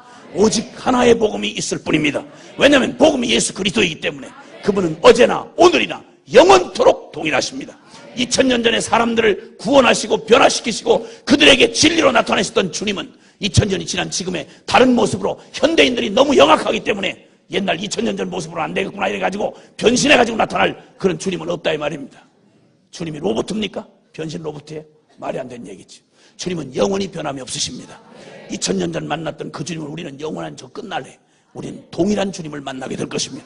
요한계시록은 영원한 세상에서 주님이 죽임당한 어린 양 십자가의 그리스도로 요한계시록에 너무도 뚜렷이 우리가 십자가의 주님을 만났던 그 주님이 조금도 낯설지 않은 주님이 너무도 익숙한 주님이 내가 바로 만났던 바로 그 주님이 여러분 온 역사를 통치하고 다스리시는 영원 세계에서 경배와 찬양을 받으시는 만왕의 왕만 주의 주가 되어 계시다 이 말입니다. 할렐루야. 아멘 아멘. 그래서 주님 이 말씀 가운데 기록한 대로 베드로전서 1장 24절 25절에 사람은 풀과 같고 그 영광은 풀의 꽃과 같아서 풀은 마르고 꽃은 시들어도 주의 말씀은 세세토록 있도다 하였으니 너희에게 전한 복음이 바로 이 영원한 말씀이니라. 그러니까 흔들림 없이 어느 시대 어떤 문화 어떤 계층의 사람들에게도 이 한 가지의 복음을 그렇게도 당당하게 목숨 걸고 증언할 수가 있다 이 말입니다. 아멘입니까? 아멘 아멘. 그렇죠. 당연하지. 가끔 믿음의 극단을 서서 나도 제대로 내 의지가 늘 흔들리는 이 연약한 내가 어떤 때 선뜻 생각지 못한 어떤 공격이나 치밀한 변론에 이렇게 도전을 받다 보면 아찔한 순간이 생기고 이거 내가 잘 믿는 거야? 나 잘 가고 있는 거야? 이런 두려움이 솔직한 말로 공격이 없을 수가 없습니다. 그러나 여러분 이 어떤 때에도 오늘 저는 이 말씀을 오늘 이 아침에 묵상한 말씀인데 이 진리의 다림줄을 갖고 계신 주님이 이 진리로 이 내가 한 그 말이 마지막 날에 그를 심판하리라. 이 말씀이 한편 두렵기도 하지만 얼마나 안심이 되고 기쁨이 되든지 와 심오한 다른 말씀을 하신 게 아니라 우리에게 주신 이 주님의 말씀 십자가 이 복음의 말씀 따라 내 생명 전부로 따라가면 이건 시험해 볼 것도 기다려 볼 것도 없이 이건 너무나 분명한 결론이구나 라는 사실에 확신을 갖게 해주셨습니다. 주님께서 계시록 14장 6절에 이제는 천사가 이 복음을 가졌는데 영원한 복음을 가졌다고 그렇게 선포합니다. 자, 이제 이 주님의 이 진리의 다림줄을 가지시고 이스라엘을 주님께서 이제 이 복음의 진리의 다림줄을 손에 잡고 서 계신 이 주님. 그러니까 이 진리가 이런 결론이요. 이 궁극적으로 이보다 더 큰 확신이 없고 이 진리 외에 달리 될 길이 없다는 사실을 너무나 분명한 결론이 되고 나면 그러면 여러분 이걸 깨달은 아모스가 얼마나 가슴에 불이 타겠습니까? 말씀에 빗나간 건 말씀의 척도에 딱 대봐가지고 아무리 세상 없이 여론을 다 모아서 이게 옳다 그래도 말씀의 이 기준에서 딱 빗나가면 요 빗나간 건 요 말씀으로 딱 배내버리는 거야. 그대로 요 말씀대로 그대로 그냥 이게 다 결론이 너무나 분명하게 날게 확실해졌어. 그러면 이 복음 뻔한 결론이 분명히 있는데 복음이 말하는 결론은 양극이거든. 이 복음을 거절하면 멸망이고 순종하면 영생이다 이 말이야. 그러면 이 사실이 확실한 내 심령의 결론으로 딱 받아줬다면 무슨 일이 일어나겠냐고. 그러면 그 사람이 이 복음의 진리에 다른 거의 겉모습이나 다른 유행에 헷갈리지 아니하고 봐서 이 복음의 진리가 너무도 명확하고 너무도 분명한 결론을 갖고 있는데 어리석게도 고집 부리면서 이 복음의 진리에 창념하지 아니하고 엉뚱한 짓하고 이 복음에 의하면 분명히 지금 망할 짓을 하고 있는 그 눈에 내 가까운 사람이 보인다 그러면 무슨 반응이 나오겠냐고. 무슨 반응이 나오겠냐고. 이 짓 하면 이거 마시면 청산가리 마시면 죽는 줄 아는데 이걸 너무도 분명히 알고 있는데 누군가 이걸 모르고 이거 주스인 줄 알고 마시려고 하는 사람이 있다 그러면 무슨 반응이 나오겠냐고. 반응이 어떤 반응이 나오겠냐고. 그가 나를 알아주느니 바로 대해주느니 들어주느니 이거 상관없이 나를 뭐 인기 있느니 없느니 상관할 거 없이 무슨 일을 당해도 이것만큼은 빼앗아야지요. 입에 못 넣게 해야지요. 멀리 있는 사람 얘기 들으면 쫓아가서 뺏어야지요. 이 결론을 딱 알고 나니까 이 아모스가 이 결론을 알고 나니 어찌 이걸 전파하지 않을 수가 있겠습니까? 너무도 분명한 결론을 취하고 가서 외치니까 여러분 놀랍게도 이 복음을 이렇게도 명확하게 하고 태도를 확실히 하고 이 복음을 이렇게 외치면 말이죠. 반응이 딱 두 가지가 확실하게 갈라집니다. 다시 아모스 7장으로 가보시겠습니다. 한번 보시죠. 아모스 7장 그 가보시면 이 다림줄 계시를 받고 그리고 아모스가 계속해서 주님의 이 진리를 확신 있게 그 백성들에게 증거하니까 이 그때 베델의 제사장 아마샤라고 하는 자가 베델의 제사장 그러니까 이 사이비 제사장이죠. 이 아마샤가 딱 그 얘기를 듣고는 말하는 말 좀 들어보세요. 10절에 7장 10절에 보면 뭐라고 말하는 거 아니? 아모스가 왕을 모반하는 말을 하는데 쉽게 말하면 이거 복음을 말했다 이 말입니다. 복음을 주님의 이 다림줄의 이 결론을 가지고 주님의 외치는 이 예언을 계속 해야 되니까 이 말을 듣고 이 사기꾼 이 제사장놈 아마샤가 뭐라고 말하는 거 아니? 이 모든 말을 이 땅이 견딜 수가 없나이다. 여러분 복음이 액면 그대로 증인을 통해서 가감없이 전해지기 시작하면 견딜 수가 없는 겁니다. 여러분 죄를 짓고도 편안하고 오늘날 교회에 와서 인기 있는 설교나 교회 분위기는 다른 거 없죠. 죄를 퍼질러 짓고서도 축복해 주시는 하나님, 죄를 떠나려는 마음이 전혀 없는데도 평안을 주시는 하나님, 이런 하나님을 위로해 주시고 그리고 별짓을 다 하고 복음에 반역하는데도 불구하고 계속 그에게 심령에 평안을 주시고 치유해 주신 하나님, 이런 이상한 하나님을 전하면 그러면 전혀 갈등을 일으키지 아니하고 내 배짱 끌리는 대로 눈물겹게 내가 생각나면 한번 나와주고 예배 드려주고 이런 식으로 하는 이래도 편안한 죄가 편안히 느껴지는 교회, 내가 중심이 되어 자아가 시퍼렇게 살아서 세속적인 썩은 가치를 이걸 무슨 대단한 성공이라고 성공과 번영이라고 말해주는 교회, 이 영적인 만족을 위해서 목적도 없는 예언, 신비한 체험, 목적이 전혀 없어. 그걸 받아서 어떻게 되겠다는 말이 없어. 그냥 만족하다 이거야. 여러분 이런 영적인 현상은 여러분 이건 딱 세속적인 거가 딱 맞닿아 있습니다. 이건 심리학의 끝에 딱 여기 맞닿아 있습니다. 여러분. 이런 기가 막힌 이 혼미스러운 나의 만족을 위한 영적 충족을 말해주는 종교적 위안, 이런 걸 말하면 부담 전혀 없이 배짱 부려가면서 나와주는 것처럼 종교 보험 들은 것처럼 이렇게 한 사람들이 자아에 시퍼렇게 살아서 자아의 세속적인 가치를 가지고 시기, 질투, 비교, 경쟁해가면서 죄된 정욕을 무슨 야망을 그런 이 비전이라고 말하고 이런 분위기가 그대로 전혀 갈등 하나 없는 이 교회에 만약에 가서 복음을 액면 그대로 전하고 나면 당장 견딜 수가 없나이다. 견딜 수가 없습니다.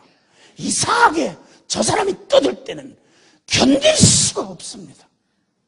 목사님 설교 들을 때는 너무 마음이 편안하고 눈물이 나오고 편안하고 너무 좋은데 이상한 놈이 와가지고 자꾸 십자가 뭐 죽어야 된다고 그러고 뭐 자를 버려야 된다고 그러고 견딜 수가 없습니다.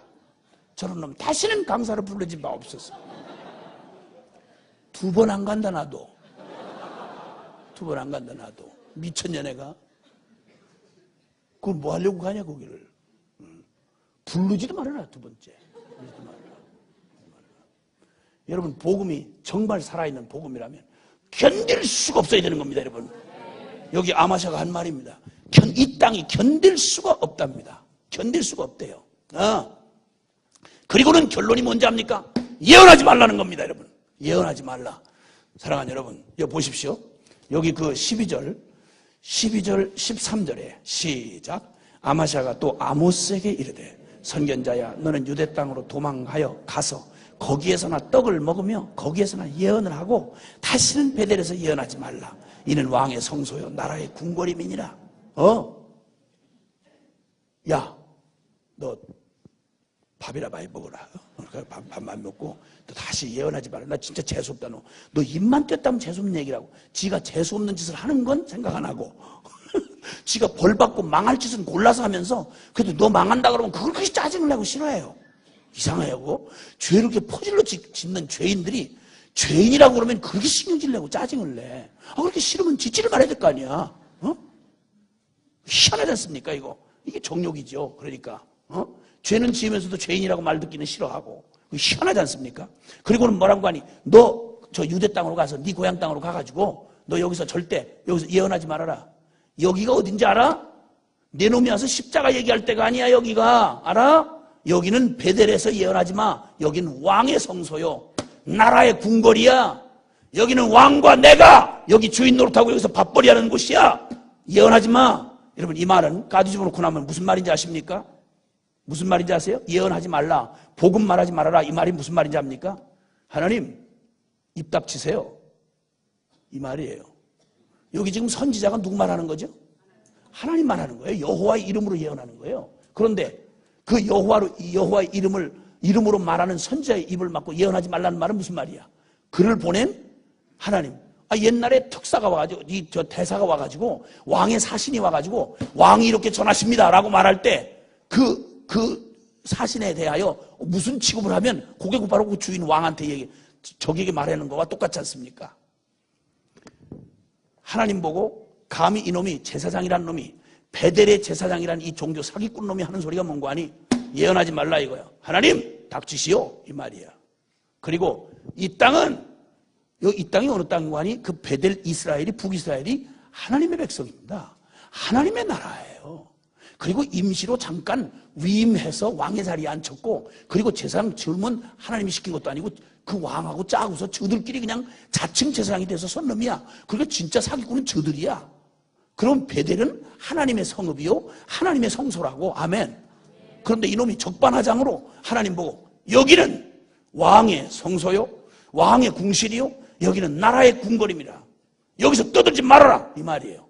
하나님의 것을 제 것이라고 딱 주인 차고 주님에게 닥치시오, 하지 마시오. 여러분, 이게 바로 이 땅의 제사장이라고 했던, 여호와의 이름을 팔며 제사장이라고 했던 자의 행태인 것입니다. 예언을 못하게 합니다.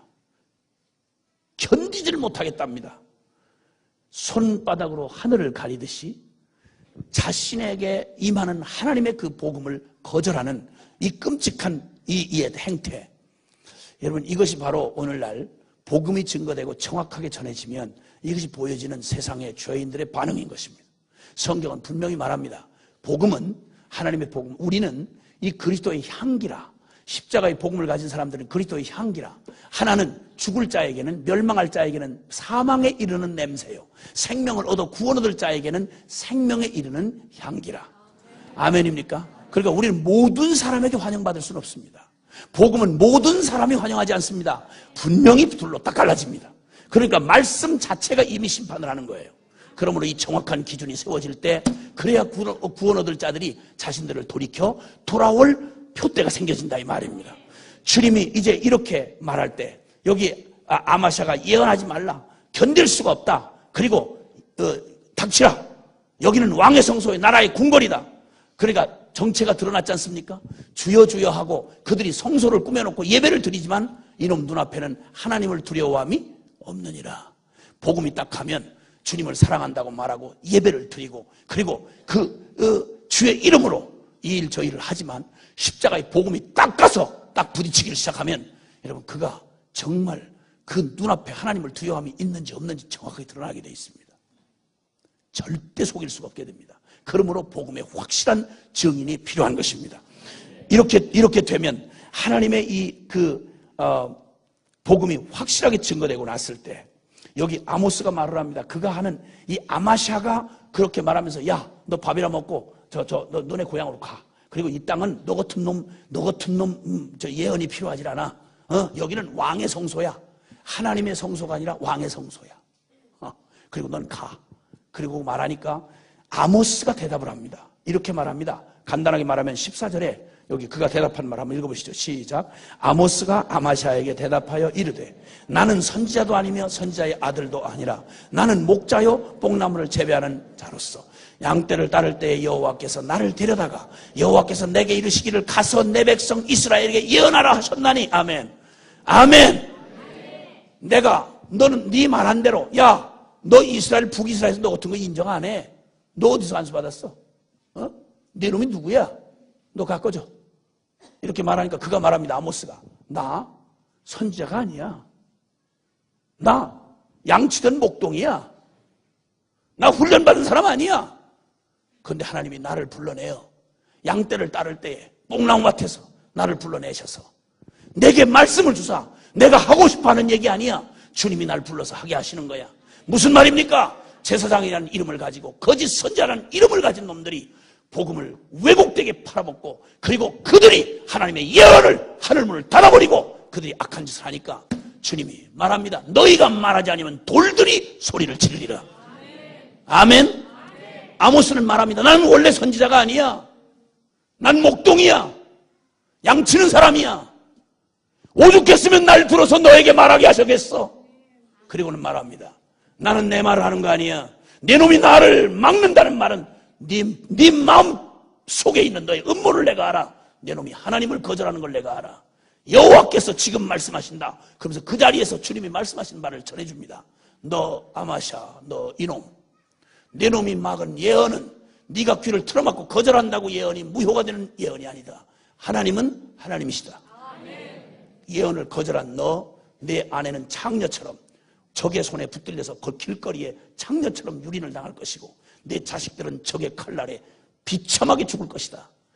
하나님을 저버리고 하나님의 이름을 짓밟은 아마샤, 이놈의 운명이 얼마나 비참한 운명 기다리고 있는지 이미 다림줄이 이미 내려졌을 때부터 이 무뎌진 양심이 느끼지를 못해서 그렇지 이미 주님의 복음은, 주님의 말씀은 그가 견딜 수가 없다고 내칠 때부터 주님의 말씀은 이미 그에게 이미 심판의 덫을 내리고 있었다 이 말입니다.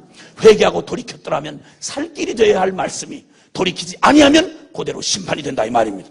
그리고 그는 결국은 비참한 죽임을 당하고 그는 비참한 운명으로 끝나고야 마는 것이죠. 이때 아모스의 말을 기억하고 들어야 합니다. 난 선지자도 아니고 내가 원한 것도 아닌데 하나님이 불러 예언케 했다. 나는 내가 하고 싶어서 하고 하기 싫어서 못할 수가 없다. 내가 잠잠하면 돌이라도 소리칠 거 아니냐. 이렇게 복음을 받은 그가 하나님 앞에 이렇게 순종을 했습니다. 여러분, 다림줄 앞에서 하나님의 이 거룩하신 다림줄을 환상을 보고 나서 그는 더 이상 주님 앞에 주여 이거 그만둬 주십시오, 이거 좀 연기해 주십시오 이렇게 말하지 않았습니다. 왜냐하면 하나님의 그 완전한 앞은 더 이상 막을 수가 없었기 때문입니다. 그러므로 언제든지 심판날은 먼 훗날에 오는 게 아니라 언제든지 다림줄을 가지고 서 계신 주님의 진리가 항상 우리 앞에 날마다 심판의 그날에 맞이할 그것을 오늘에 선택할 수 있도록 우리의 기준을 제시하고 계시는 것입니다. 네가 들었던 오늘 들은 그 말이 그 마지막 그날에도 너를, 다른 말이 아니라 그 말이 너를 심판할 것이다. 그럼 우리는 선택해야 합니다. 말씀은 우리의 취사 선택의 문제가 아닙니다. 살든지 죽든지. 여러분, 당뇨병만 걸려도 여러분 당뇨 수치 올라간다 그러면 아무리 먹고 싶어도 끊고 안 먹지 않습니까? 아무리 게을러서 눕고 싶어도 운동하지 않습니까? 육체의 몸뚱이만 살 길이라고 가르쳐줘도 여러분 느낌 기다리거나 분위기 기다리지 않습니다.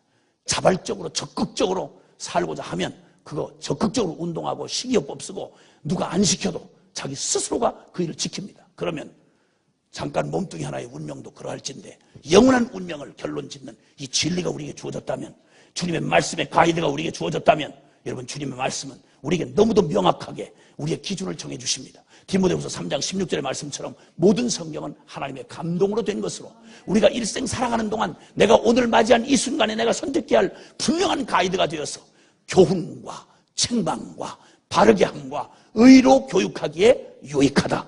그래서 이 말씀 따라서 살면 하나님의 사람으로 온전케 하며 하나님의 선한 일을 행하기에 온전케 하려 함이라.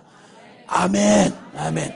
주님의 거룩한 삶을 살아가는데 복음이면 충분합니다.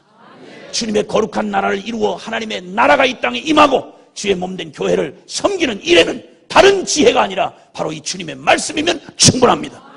다른 어떤 것에 관심을 두기보다 먼저 이 말씀에 100% 순종하십시오. 목숨 거십시오. 아니, 이미 죽은 목숨으로 이제는 할 수 있다 없다를 넘어서서 주님의 말씀이 결론이 돼요. 그냥 그 명령에 그냥 말씀하면 그냥 일어나고 주님이 멈추면 멈추는 겁니다. 이렇게 되면 주님이 하시는 일을 보게 될 것입니다. 할렐루야. 주님이 이 진리의 다림줄을 우리에게 보여주시면서 이제 우리에게 하나님 앞에서 주님은 에스겔서에서 동일한 에스겔 선지자를 통해서도 주님 말씀합니다. 하나님을 빗나간 그 백성들의 타락과 혼돈과 말할 수 없는 방황은 다른 데 있지 않았습니다. 주님이 나중에 그들이 예배 의식을 갖고 성전을 가지고 자부심을 가지고 이스라엘 혈통을 자랑하고 형편없는 멸망의 길을 선택해 갈 때 주님께서 말씀하신 건 다른 거 아니었습니다. 주님이 나중에 그들의 모든 죄악을 철저히 응징하시고 징계하신 다음에 그리고 주님이 하나님의 영광이 떠났던 이름은 하나님의 백성인데 하나님의 영광이 떠났던 이스라엘 그들을 회복하시는 환상을 에스겔에게 주시면서 여러분 유명한 환상 기억할 겁니다. 에스겔서 37장은 마른 뼈 같은 해골대가 된 그들에게 하나님의 성령이 그들을 일으키셔서 하나님의 군대가 되게 하시는 하나님의 전적인 생명의 능력이 주께로부터 있는 것을 말씀해 주셨고 그 다음에 또 하나 주님의 47장 이후로 에스겔서 47장 이후에는 보면 그 이전에 하나님께서 성전을 청량하시는 게 나옵니다. 그래서 에스겔을 데리고 성령께서 이끄시면서 그들이 완전히 왜곡되게 만들어버렸던 하나님의 말씀을 이리 뜯고 저리 뜯고 이리 맞추고 저리 맞추고 엉망진창으로 혼란케 했던 주님의 진리를 완벽하게 원래 주셨던 하나님의 그 기준으로 그 청량줄로 여기 다림줄이라고 표현된 이 말의 다른 표현으로 주님께서 청량을 하시되 주님이 이미 말씀해 주셨던 하나님의 율법의 기준을 따라 하나님의 말씀을 따라서 무너졌고 그들이 혼미하게 다 버렸던 성전을 하나님이 원래 꿈꾸셨던 원형의 성전으로 철저하게 규격을 딱딱딱딱 재서 완벽하게 성전을 청량하고 나서 그리고는 주에 떠났던 하나님의 영광이 그 성전에 온전히 말씀대로 진리대로 복음대로 하나님의 한치의 오차 없는 주님의 말씀의 원형대로 그 성전이 회복된 다음에 주님이 거기 임하셔서 할렐루야 떠나셨던 주님이 다시 영광으로 임하시니까 성전 문지방에서 흘러나온 생수의 강이 이제는 사람의 능력에 의하지 아니하고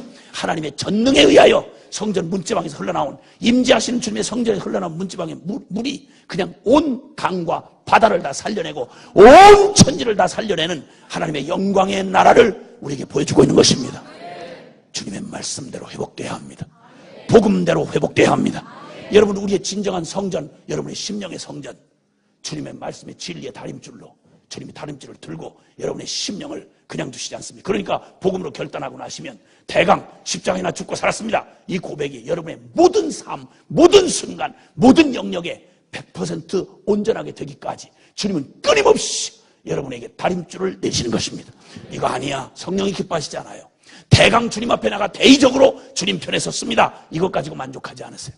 우리의 원형이 우리의 삶의 구석구석 내 인격과 내 내면 안에 이루어질 때까지 치열하게 우리의 관계 안에서 나의 개인 생활 안에서 나의 모든 섬김에서 나의 모든 관계 안에서 주님의 이 진리가 나를 온전히 무너졌던 나의 내면의 성전을 하나님의 원형의 모습으로 세우실 때 얼마나 철저하신지. 그래서 끊임없이 우리는 양면을 갖죠. 복음의 그 진리의 결론으로 기뻐하는 이 기쁨 말할 수 없는 기쁨이 언제든지 건들면 항상 확인되는 십자가의 기쁨이 있지만 또 하나 늘 나의 절망과 좌절을 경험해야 하는 십자가의 죽음이 그때 또 죽는단 말이 아니라 죽은 나의 그 죽음의 효력이 어떻게 내 삶의 모든 영역에 실제인지를 주님이 계속 적용해 주시는 이런 일들이 두 가지가 쌍곡선이 같이 굴러간다 이 말입니다. 할렐루야. 그래서 때때로 우리에게 아픔이 있는 것도 사실이고 기쁨이 있는 것도 사실이 하나님이 이 일을 성실하게 우리에게 다림줄을 가지시고 다림줄은 한편 여러분 심판의 도구로 상징되기도 하지만 또 한편은 건물을 온전히 세우는 기준으로도 사용되는 것입니다. 주님께서 이제 우리를 그렇게 그분의 원형으로 우리를 회복하시고 주님이 그 지치지 않는 열정으로 우리를 세워놓으실 때 자 우리 안에 이제 주님이 우리의 교회도 마찬가지입니다. 이제 대강 남들에게 칭찬받고 남보기에 잘 되는 것 같으면 야 성공했구나. 아니 복음 받은 사람은 그렇게 할 수 없습니다. 고민하는 것입니다. 우리 교회 이거 정말 복음에 합당한가?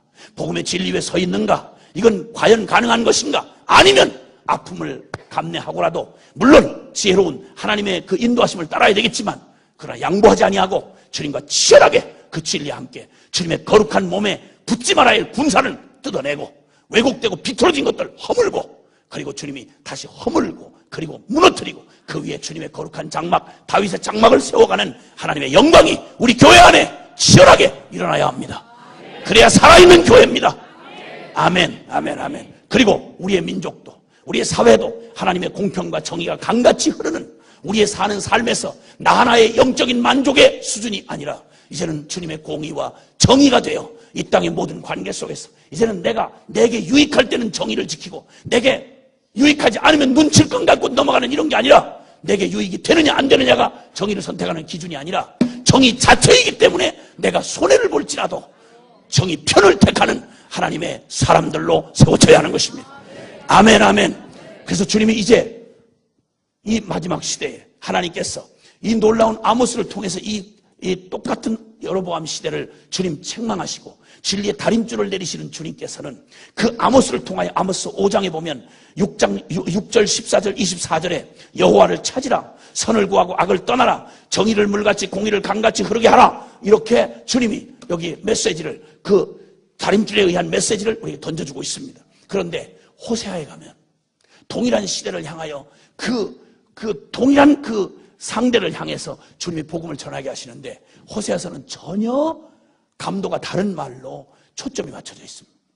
그것은 바로 그 스스로 멸망할 그 심판 앞에 놓여진 이스라엘을 향하여 음녀같이 타락하여서 주님의 가슴을 수없이 갈라놓고 못을 받고 떠나가는 창녀 고멜 같은 이스라엘을 사랑하시는 운명이 되어버린 슬픈 사랑의 얘기가 그렇게 표현이 되고 있습니다. 호세아라는 선지자를 불러다가 하나님의 아픈 마음을 타락한 이 이스라엘 여로보암 2세 때의 이 이스라엘 향한 하나님의 그 애절한 주님의 공의는 분명히 심판을 소리지르고 으르렁거리지만 공의보다 더 큰 주님 심판보다 더 크신 주님의 긍휼이 호세아가 돼요. 반역하고 떠나간 음란한 여인 고멜을 찾아가는 기가 막히고 눈물겨운 사랑의 얘기로 당신을 드러내고 있는 주님의 마음을 만나게 됩니다. 동일한 시대입니다, 여러분. 호세아서 3장 한번 가서 거기 좀 읽고 이제 말씀을 정리하려고 합니다. 호세아서 3장 1절부터 3장 1절 시작. 여호와께서 내게 이르시되 이스라엘 자손이 다른 신을 섬기고 건포도 과자를 즐길지라도 여호와가 그들을 사랑하나니 너는 또 가서 타인의 사랑을 받아 음녀가 된 그 여자를 사랑하라 하시기로. 여러분 가장 당신이 생명을 내줄 만큼 사랑하여 신부 삼았던 자신의 신부가 다른 놈을 만나서 그 놈이 주는 건포도 과자를 즐기고 그 놈에게 순정을 바치고 하나님의 가슴에 영원히 지워지지 않을 아픔을 안긴 철천지 원수 같은 그 음녀 그를 뭐라고 표현하는 거 아니? 주님이 운명의 고백을 하십니다. 그들이 이스라엘 자손이 다른 신을 섬기고 건포도 과자를 즐길지라도 이거 우상을 섬기는 걸 말합니다. 신이신 하나님께 드려야 할 순정을 다른 우상에게 인간의 정조를 누구에게 바쳤다는 말과는 비교도 안 되는 더 가장 악랄하고 음란한 짓을 하고 그 품에 그 원수놈의 품에 안겨있는 그를 말하면서 그의 타인의 사랑을 받아 음부가 된 그 여인을 그를 섬기며 그 건포도 과자를 즐길지라도 나는 여호와는 그들을 사랑하라니. 이게 무슨 운명적 사랑이란 말입니까? 나는 그들을 포기할 수가 없다. 마음이 아프고 주님의 공의가 소리를 치고 가슴이 아픈 건 사실이지만 그런데 나는 내 존재 안에는 그들을 사랑할 수밖에 없는 더 깊은 존재가 있다 이 말이에요. 하나님이 세상을 이처럼 사랑하사 하나님을 반역하고 떠나간 멸망할 세상을 이처럼 사랑하사 독생자를 부탁한 것도 아닌데 당신 스스로 내줘야만 하는, 여러분, 이 운명적 사랑을 가지신 주님, 그분을 사도 요한은 설명을 하다, 요한 1서에 설명을 하다 뭐라고 말하는 거 아니? 그는 사랑이시라. 다른 말을 할 게 없는 거예요. 그는 사랑이시라. 하나님, 그는 사랑이시라. 무슨 사랑? 서로 좋을 때 하는 사랑 정도가 아니라 타인의 품에 안겨서, 원수놈의 품에 안겨서 거기서 가진 더러운 짓을 하고 아양을 떨고 있는 그럴지라도 나는 그를 사랑하나니. 호세아에게 말하기를 너는 가서 타인의 사랑을 받아 음녀가 된 그 여자를 사랑하라. 호세아에게 고멜이라고 하는 창녀 같은 여자를 아내로 맞이하게 하시고는 주님의 마음과 비슷하고 동일하게 사건이 벌어져 있는 그를 버리고 다시 돌이킬 가능성이 보이지 않는 고멜을 향하여 미친 듯이 찾아가서 가라고 말합니다. 가는 의무적으로 순종하는 게 아니라 사랑하라고 그러십니다. 왜냐하면 당신이 그렇게 하니까. 너는 찾아가라. 지 발로 올 게 아니다. 그 인간은 제 발로 못 온다. 여러분, 본질적으로 죄인으로 태어났던 죄인 인간들에게는 저절로 하나님을 찾아오는 일은 불가능합니다. 십자가를 제 발로 찾아오는 건 불가능합니다. 여러분, 찾아가라고 말하십니다. 복음은 그래서 들려줘야 하는 것입니다. 찾아가야 하는 것입니다. 찾아가라. 그리고 그들을 사랑을 해라. 그 여자를 사랑하라 하시기로. 어떻게 사랑한다는 말입니까? 여러분, 어떻게 사랑합니까? 어떻게 사랑합니까? 우리에게는 그런 사랑이 없습니다. 여러분, 그럼 어떻게 사랑하라는 말입니까? 먼저 전제를 하셨습니다. 내가 그를 사랑한다. 그리고는 날 보고 사랑하라고 그러시는 거예요. 내가 사랑할 수 없는 걸 뻔히 아시면서 그 말은 너는 못하나 내가 너를 통해서 내가 하리라. 아멘. 그리고 가서 너는 15개 보리 한 호멜 반으로 그를 사고, 그리고 그를 알아들을 때까지, 그의 마음이 감동되어 그의 미친 짓을 그칠 때까지, 너 그를 끝까지 계유하여 그의 마음을 돌이킬 때까지 너의 사랑의 진심을 끝까지 보여줘라. 이렇게 못합니다. 우리는 못합니다. 여러분, 미쳤습니까? 우리 어떻게 하겠어요? 근데 주님이 그렇게 하라고 그러십니다. 네가 대가를 지불하라는 것입니다. 그리고는 그렇게 하면 내가 찾아가서 그가 저지른 모든 죄값을 네가 대신 치러줘라. 그리고 그가 믿지 않고 발악을 하거들랑 네 사랑의 진심을 그가 믿어질 때까지다. 언제까지? 믿어질 때까지.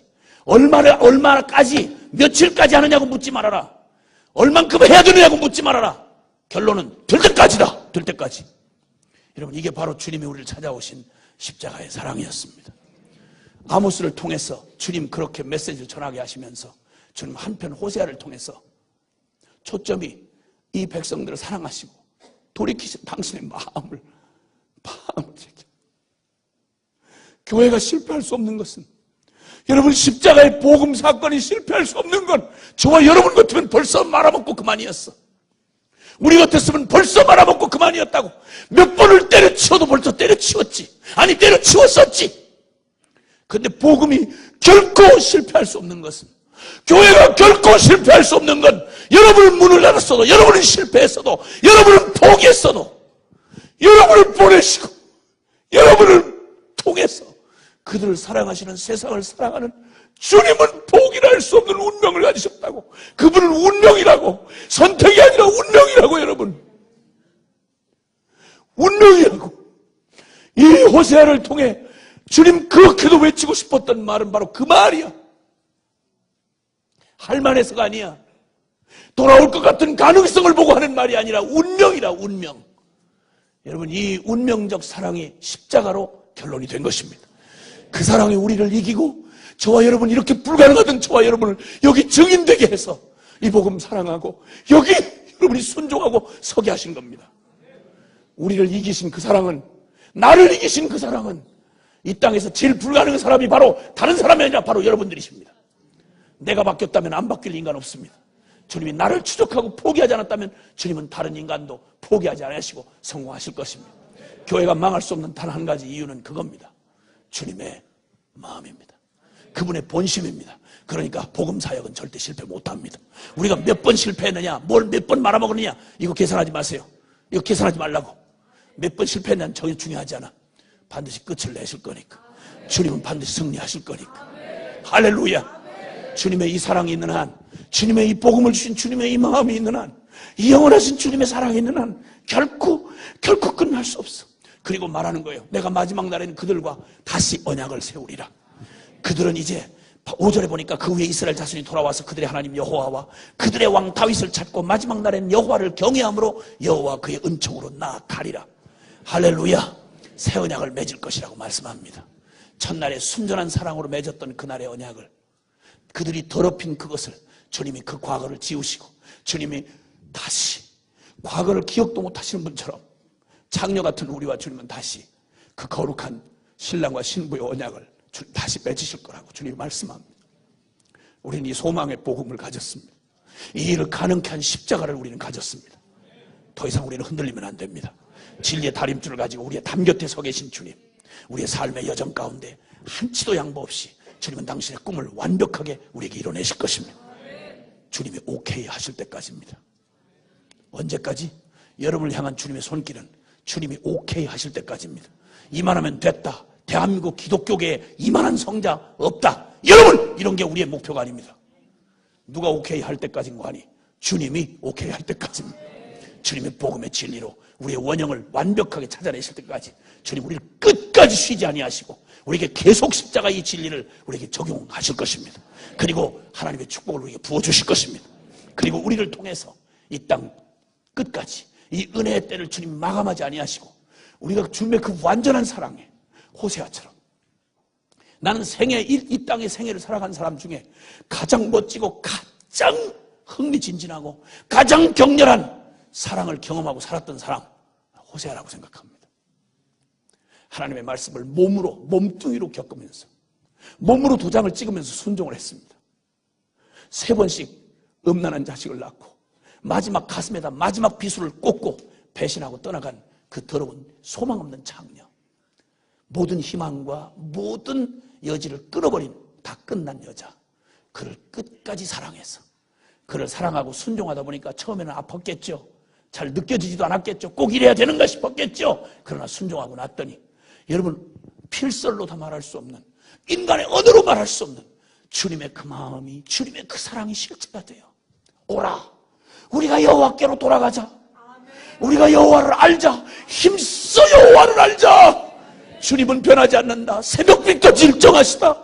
그는, 그의 공의는 우리를 찢으셨어도 그분의 사랑은 우리 다시 싸매실 것이다. 여러분, 이 완전한 사랑을 경험했던 호세야말로 이 땅에서 가장 멋진 러브스토리, 가장 멋진 신바람 나는 삶을 산 사람, 호세라고 생각합니다. 이제 주님은 저와 여러분의 오늘 우리를 초대하셔서 호세아로 부르고 계십니다. 너 호세아가 되었어. 너 호세아가 돼서 사랑할 수 없는 사람을 찾아가라. 그리고 내가 그를 사랑하는 그 사랑을 내가 가서 찾으라. 그래서 주님께서 올해 첫 시작하면서 주님께서 호세아를 통해서 주님이 새 언약을, 이 땅에 복음을 받고 복음의 증인이 되어야 할 사람들을 일일이 찾아갈 마음을 주시기 시작했습니다. 하나님께서 여기 복음을 받았지만 복음대로 살 결단을 못한 채, 아니면 잘 시작했다가 혹은 충격에 주저앉았든지, 아니면 수면 밑에 콧구멍만 내놓고 복음을 혼자 것을만 즐기고 있든지 상관없이, 누구도 상관없어요. 이 땅에 희망이 되어야 할 하나님의 사랑을 받았던 주님의 십자가의 복음을 아는 사람들을 주님이 찾아가라고 말씀하셨습니다. 그래서 이제는 호세아가 되어 주님의 심장을 가지고 나를 구원하시고 나를 사랑하신 주님의 사랑을 가지고 이 땅을, 열방을 어떻게 섬기는지를 주님 우리에게 알게 하실 겁니다. 첫째는, 먼저는 이 혼미해진 교리, 이 진리를 중세의 그 루터를 통하여 그 묻혔던 진리를 오직 말씀으로, 오직 은혜로, 오직 성경으로, 이렇게 오직 믿음으로 이렇게 나아가도록 주님 그 교리, 혼탁된 교리를 되바꿔서 회복시켰던 것처럼 복음 비슷한 걸로 비빔밥을 만들어 이때에 우리가 복음 기도 동맹 선언을 할 것입니다. 우리가 믿는 바는 이러하다. 우리는 천명하고 외칠 것입니다. 그리고 또 하나, 우리의 고백은 하지만 우리가 실제가 되지 않은 외식으로 덕지덕지 우리를 숨겼던 우리에게 더 이상 이런 여지는 없다. 그리고 외식의 껍데기를 깨고 가면의 탈을 깨버리고 이제는 우리의 실제된 우리의 생명의 고백을 우리의 온천하에 고백할 뿐만 아니라 순종하고 결단하고 함께 복음기도 동맹이 돼서 이 땅을 향하는 주님의 거룩한 부름에 함께 일어나서 나가야 할, 지금이야말로 가장 안전하다 평안하다 할 이때가 여러분 마지막, 여기 호세아의 때처럼, 아모스의 때처럼 지금이야말로 가장 위기의 때라고 생각이 되어집니다. 하나님 앞에서 우리 함께 주님의 이 거룩한 부름에 함께 서야 하겠습니다. 준비되셨습니까? 아멘입니다. 이 복음은 반드시 승리할 것입니다. 주님이 계시는 한, 주님이 계시는 한. 아멘.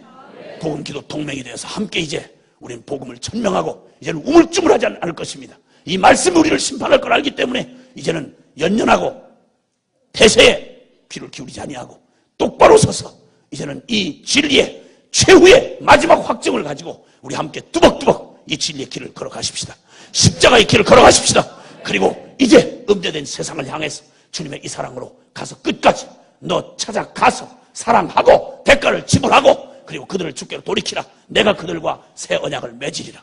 이 멋진 주님의 이 사랑의 역사가 저와 여러분의 순종을 통해서 올 한해 2011년부터 주님 오시는 날까지 계속해서 진행될 것을 믿습니다. 아멘. 우리 함께 우리 동지입니다. 아멘이십니까? 마음에 들든 안 들든 우리는 복음 때문에 서로 동지가 돼야 합니다. 옆에 손을 붙잡으세요. 옆에 손을 붙잡으세요. 옆에 사람 손을 붙잡으십시다. 여러분 이때는 평소에는 마음이 잘 안 들어도 전쟁 때는 마음이 지독하게 안 드는 놈도 우리 편 하나가 얼마나 소중한지 모릅니다. 나중에 싸울 때는 나중에 싸우더라도 우리 전쟁할 때는 우리가 한편으로 해야 됩니다. 아주 그래서 손을 딱 붙잡으시고 그리고 이제 우리 주님 앞에 오늘 주신 이 말씀 기억합시다. 이 말이 너를 최후의 심판하리라. 기억하십시다. 다림줄을 가신 주님 앞에서 우리 이제 딴 거 기웃거리지 말고 이제 이 말씀이 복음의 진리가 결론입니다. 이 말씀이 우리의 선택의 문제가 아닙니다. 우리 안에 주님 나로 이 다림줄로 진리의 다림줄로 나를 향한 주님의 꿈을 완벽하게 성실하게 나를 깎으시고 빚으시고 온전히 세워주시옵소서. 진리를 결론으로 못 삼는 이런 우리의 나의 삶의 태도를 주님 수술해 주십시오. 군사를 뜯어내 주십시오. 허물어 주십시오. 그리고 이제는 진리로 온전히 나를 세워주시옵소서. 여러분 이 길을 함께하고 또 그 다음 우리가 이제 손을 잡은 이것은 호세의 명령을 받고 이 땅을 음녀된 세상을 향한 주님의 마음을 가지고 우리 함께 복음기도 동맹이 돼서 나의 믿음을 세상 가운데 이 온전한 십자가의 복음을 자랑하고 선포하며 그리고 함께 한 군사되어 이 세상을 향한 주님의 구속의 이 전쟁을 함께 치르겠습니다. 주님 손 맞잡은 우리 동지들을 주님 축복해 주시옵소서. 복음이 실제가 되게 하시고 믿음이 실제가 되게 하시고 그리고 승리케 하시옵소서. 그가 어떤 자리에 있든지 벌떡 일으켜 주시고 그의 심령을 치유하시고 새롭게 하시고 회복하시고 자유케 하시고 주님 승리케 하여 주시옵소서. 우리 함께 다 같이 통성으로 주여 간절히 부르고 함께 기도하겠습니다. 주여! 주여!